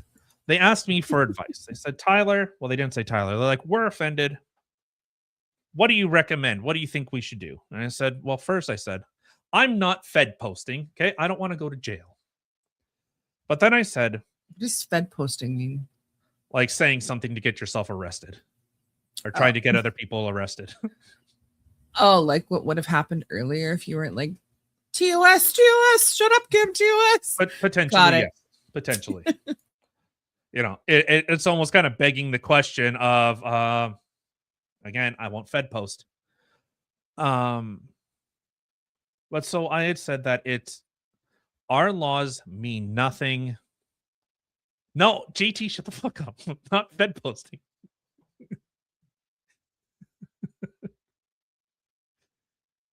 Such a little. I know, right? Do it. What I had said was all of this stuff is, well, the only reason this stuff is allowed to happen is because we allow it to happen. We, the people, allowed this stuff to happen. This stuff wouldn't happen if the right took the same position that the left does. The left says we are fighting for a better tomorrow, and the right is saying I'm fighting just to keep yesterday. That's the difference.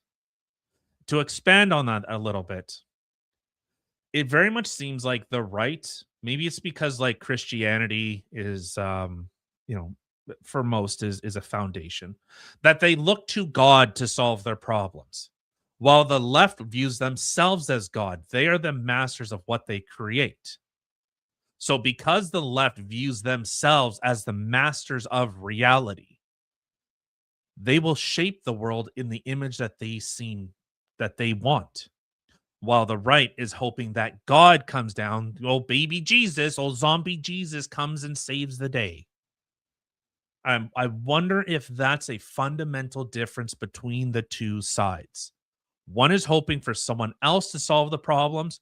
The other one is saying, I am God and I will solve the problem. Yeah. So it starts with local. It starts with meeting your neighbors. It starts with making, your inroads. The left has been doing this for 60 years. The slow march on the institutions wasn't an accident. It was deliberate. Very, very deliberate. So it's getting involved in your local politics, your school boards. Notice how all these people, all in the positions of power, that's where they went. No lefty is sitting there working in a they're not digging ditches. They're writing policy. They're working for NGOs that influence policy. They're working directly for the government, writing policy. They're teaching your children, infecting their ideas. So you see, it's not an accident. It's intentional. And because we allow this thing to happen, we allow the corruption, the exploitation. Government isn't afraid of the people that do nothing. They're not worried about the right. The right doesn't riot. The right isn't tearing down statues and vandalizing buildings. Thankfully, which is why me personally would prefer somebody being like, oh, you're on the right. I'd be like, oh, okay, good. Even though I'm not the right or the left, but well, no, you I are. I would rather someone think I'm on the right than the left. Well, and I think we are on the right as of now, because like we are a conservative. We're not a Christian conservative, or I would say I'm not a Christian conservative. All a conservative is just they're trying to preserve their culture and traditions. I think that's really it for a definition of a conservative. All right, well then I would identify as such. Yeah. So if we're trying to maintain a culture we once had, okay, then that's it. It's like the right is playing not to lose, the left is playing to win. Yeah. So I don't know. You see some people on the right especially when it like say Steven Crowder, it seems like he is definitely more I will fight. But then there's so many, like in Canada, our version of the right, I don't know what the forks are doing. I really don't. They're not fighting. Look at their arguments. Look at the right's arguments. Every single one of these spaces, every single right-leaning person I hear, once Pierre gets in, he's going to solve all our problems. Just let Pierre get in. He'll solve it all. How about you solve the problem? Like exactly. it starts with you. Like if you consider yourself a conservative or whatever it may be, it literally starts with you. What can you do? And in your itty bitty platform that you may have as a feeble little human, what can you start doing? You can't just rely on the next quote unquote godlike person to come and save you. I mean, okay, would it be potentially beneficial for him to get in office? Potentially. I don't know what it would actually be like because he makes me nervous now. I was really rooting for him in the beginning, but then seeing when people started comparing him to Trump, seeing how much he pussied out, that why are you pointing to yourself? When I started criticizing him constantly. Yeah, like it just, but to see how he kind of quote unquote pussied out, and all of a sudden just that fight was gone. Then I'm like, okay, so somebody compared you to Trump. Now all of a sudden you're just going to be like, oh no, I must go back into my shell. That makes me nervous. His base is saying he needs to be more left. He needs to be more liberal. No. I don't know how you get more left than him. Yeah. But anyways, yeah. It starts with local. It starts with standing up. It starts with being vocal.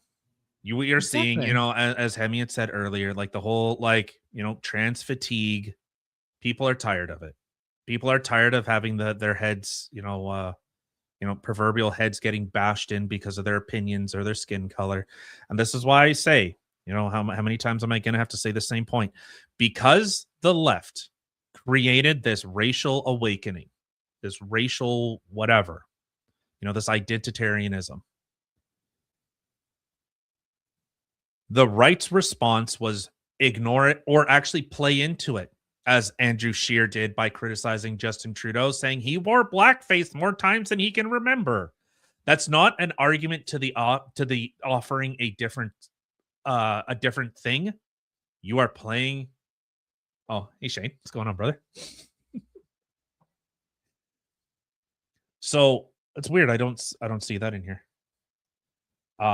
Right? I didn't either till I was looking up to see the comment that Hemi had made earlier. Then all of a sudden it popped up. It was not there before, which is so weird. Oh, but anyway, but it was mental health fatigue is what he said. Yes, mental health fatigue. So because the left created this proverbial monster, they made this racial awakening. The right's refusal to even give an alternative, as I said, with Andrew Scheer criticizing Justin Trudeau, instead of saying he was wearing a costume. Are we criminalizing costumes now? Is that where the liberals have gone? Instead of going that route, he went, look, he wear more blackface more times than he can count. It's like, okay, then you're playing their game and they're better at it than you. I will say that's one thing, like with Steven Crowder, that irritated me. Like he does it so often where he would criticize. I'm like, okay, dude, like, come on. Like you're literally making it seem no better than when someone would dress as Pocahontas. All of a sudden it was cultural appropriation. It's like, shut up. Yeah. Like, you know, and so because you're not seeing an effective counter to what the liberals have pushed. And again, I've been, banging this drum. This is why you see groups like Second Sons gaining more and more traction, because they are giving a viable alternative to they are a counter message.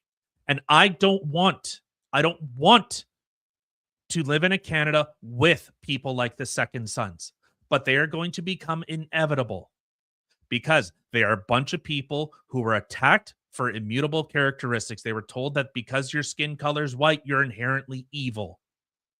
You don't want some racial purity bullshit coming from that pendulum swinging back the other way, because those people have already been conditioned. They have already had their livelihoods destroyed. They have nothing left to lose. They are actually giving a viable alternative and a fight and a vision for a future of a country that they want, an alternative to the liberals' position of racial justice. And that is going to be that pendulum swinging. I am doing everything I possibly fucking can to say, stop that pendulum from hitting there. You do not want that pendulum going to those guys that are pissed off. They're actually pissed off because they don't care about skin color. Or actually, I should say, they care about skin color. And they will do something about it. And I don't want that to be the solution. But because the right, the conservatives have been so ineffective of giving an alternative, their view will become inevitable. I am Native, so But that's what's going to happen. I am not, but I sometimes have native in me.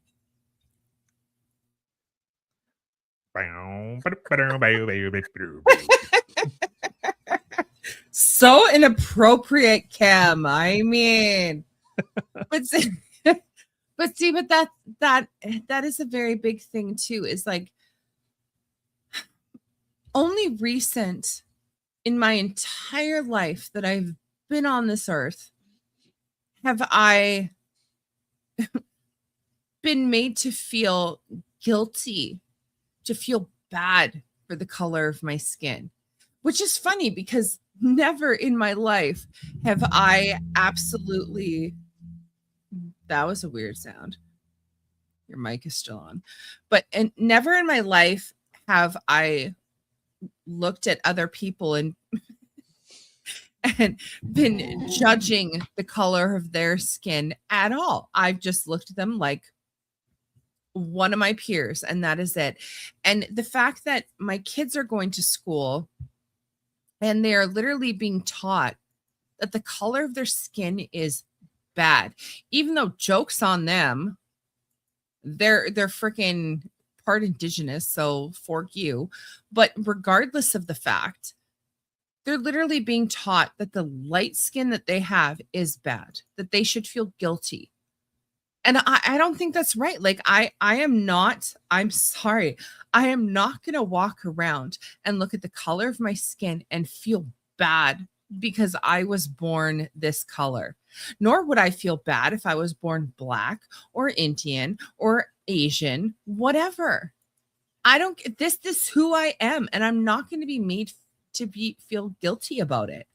And the fact that this is a society that we're living in now is just bonkers. That's what I'm saying. The alternative is going to be these white nationalist type of groups. And that's scary. And the thing is, I have said too that, like, before, when we first started doing this podcast, when I started seeing the writings on the wall of everything, I had said that with what they are doing, they are going to end up creating the most racist, homophobic society that we have ever seen. And we finally had gotten past that. We were living in a world of peace where Fresh Prince and Cosby Show and Family Matters were like the top things, and you wanted to be part of those families. And it didn't matter the color of their skin. You didn't look at it because of the color of their skin. That was completely irrelevant. And now with how they are segregating and dividing everybody, that they're going to ultimately end up creating the most homophobic, racist society that I've ever seen. And that really scared me. And I was talking about this back in the very beginning of our podcast. And we are like 4 years in or something like that. And literally, look what's happening. Stuff that I predicted 4 years ago is literally starting to happen. Look at our society. It's so scary. And it's not going to get better because we don't have that alternative. So, no, the more they keep pushing, the worse it's going to get. And we're going to end up having extremely homophobic and just a bunch of freaking white supremacists and shit like that. No, thank you. Those guys are pieces of shit too. I don't believe in that shit. Why is everyone so goddamn What? JT, who's Robin Hillier? Is that Randy's son or something?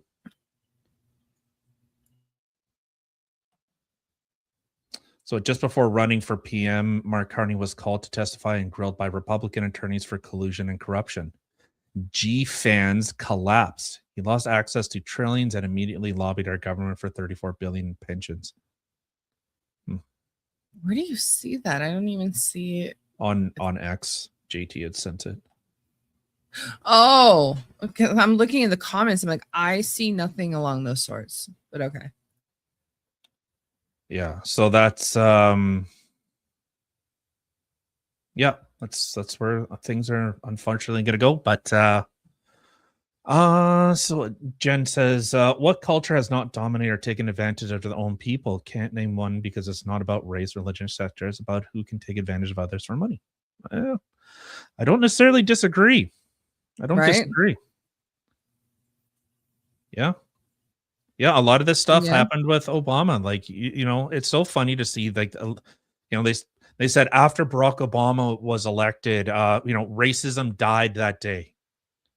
And it only got worse because he started playing the as a black man, fomented a lot of that type of stuff. Well, and I guess, Super. you know, Oh my God. so to kind of Sorry. what? Go ahead.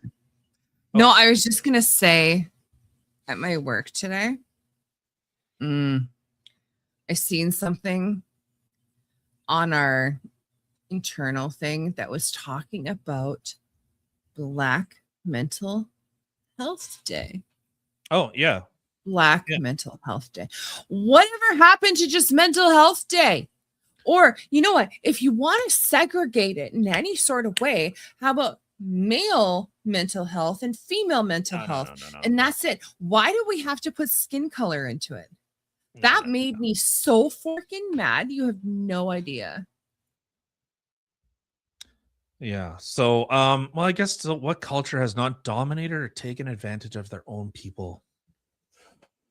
What culture has not dominated? I don't know if I would say what culture hasn't. Maybe what countries or nations, but I don't know if culture.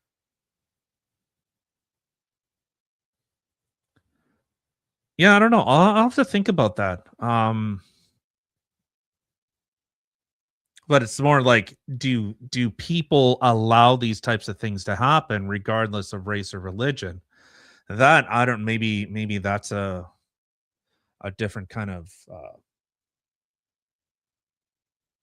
question. But what culture? Yeah, I don't know. But understand, yeah, governments will take advantage of the people for money, and I don't know. That could be a topic for a different day, but yeah, no, it's I don't know. This is where Canada is heading, and I do not want to see it go that way. No. You know, I don't know. Maybe it's time, you know, start contacting MPs, start, you know, getting vocal with this stuff. One thing that I've been hammering on is yeah, people take advantage people for money. Oh yeah. Yeah. You know, with Catherine Drake, which, you know, we've had her on a few times with her lawsuit that's going on. I think her, and I will say this again, I've been saying this for a while now. Her lawsuit, I think, is one of the key. It is so pivotal because if she wins that lawsuit, remember, she's being sued for calling someone a groomer. Yeah. What that could do in restoring free speech as an opportunity of dismantling these disgusting human rights tribunals, which are the most disgusting struggle sessions I've ever had the displeasure of seeing. Maybe these can start being the building blocks of destroying this stuff, of restoring Canada to something, a vision. So, you know, maybe it's that. Maybe it's throwing all our support behind Catherine so that she wins this lawsuit, throwing our support behind, you know, guys like Barry Neufeld out of BC, you know, saying we're not playing this game. You guys go have your struggle session, victimhood, whatever, you know, oppression Olympics. You guys go do that over there. Over here, man, we got hot dogs, we got Bannock, we're doing powwows.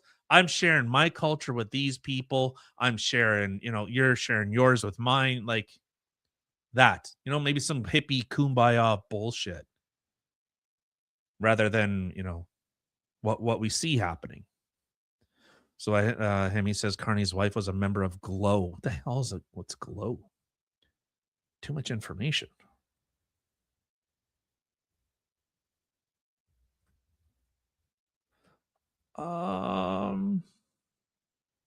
Lifestyle Canadian Education Service? Is that the Glow Glow products, Glow. I assume it's not skincare, but I assume it's this Glow Canada. Giving light to our world. Oh, Jesus. The hell is this? I don't know. Let's try English. I don't know, but I'm definitely all about the hippie kumbaya shit. Let's do the shit. I assume this emphasizes the purpose of the ministry. I assume she's not a minister. Yeah, Jen, we're out of Manitoba. Canadian. Yes, Eight. we are. Oh, I don't even have my Look at that dog you got in that picture. It looks like an Amstaff. It does. Could be wrong. He looks like my Hemi. You can see his ass on your left. Yeah. Yeah. It's in my background. Hemi. Not you, Can't Hemi. hear you. The dog Hemi.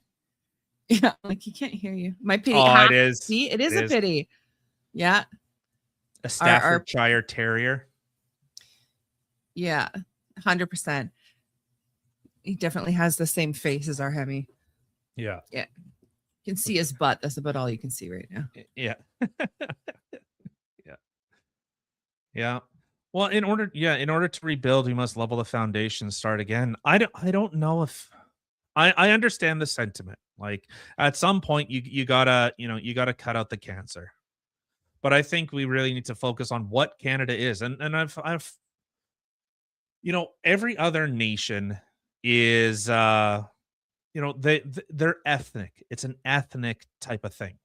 Japan is Japanese and yada yada, They're ethnic hegemony. But while us in the West, not even like Britain or any places in Europe, but like Canada and the United States, our identity is an ideology. So it's not bound to a skin color. It's bound to a thought. I think it's really recapturing what does it mean to be Canadian? What does it actually mean? Is it the reason why the Geneva Convention even exists? Like, is it the little guy that, we're nice and we'll dig you out of a snowbank, but if you piss us off, we're gonna have words. Is it the kind smile with a little crazy eyed tick that will fuck you up? Like is that our identity? Like, what does it actually mean to be Canadian? And I think that's what we need to recapture. Not the old stock that Canada's for the white man. Nah, I've already argued with those people. But what does it actually mean? So, Okay. So you guys got to see behind the green or behind the curtain. I showed you my Hemi. It's my Hemi, which is funny. Yeah, we got a Hemi too. Mopar, no car. Yeah, the Western view of being Canadian. Yeah. And what does that actually mean? And I think, once we can figure that out, we have a lot of rebuilding to do. I don't know about ripping everything down to the foundation and building anew, but are there things that things have gotten out of control. So our kindness has been weaponized against us for a very long time, and the reason why the Geneva Convention was written, we are starting to see it. We're starting to see why that Geneva Convention exists. So for those that don't know, basically all the war crimes that happened in World War I, well, I guess they're not a war crime the first time, but after that, almost everything that is written in the Geneva Convention was because of Canada. Go figure. Isn't that insane? Like, to me, that just blows my mind, because you think of Canada and you're like, oh, they're so friendly Canadians and this and that.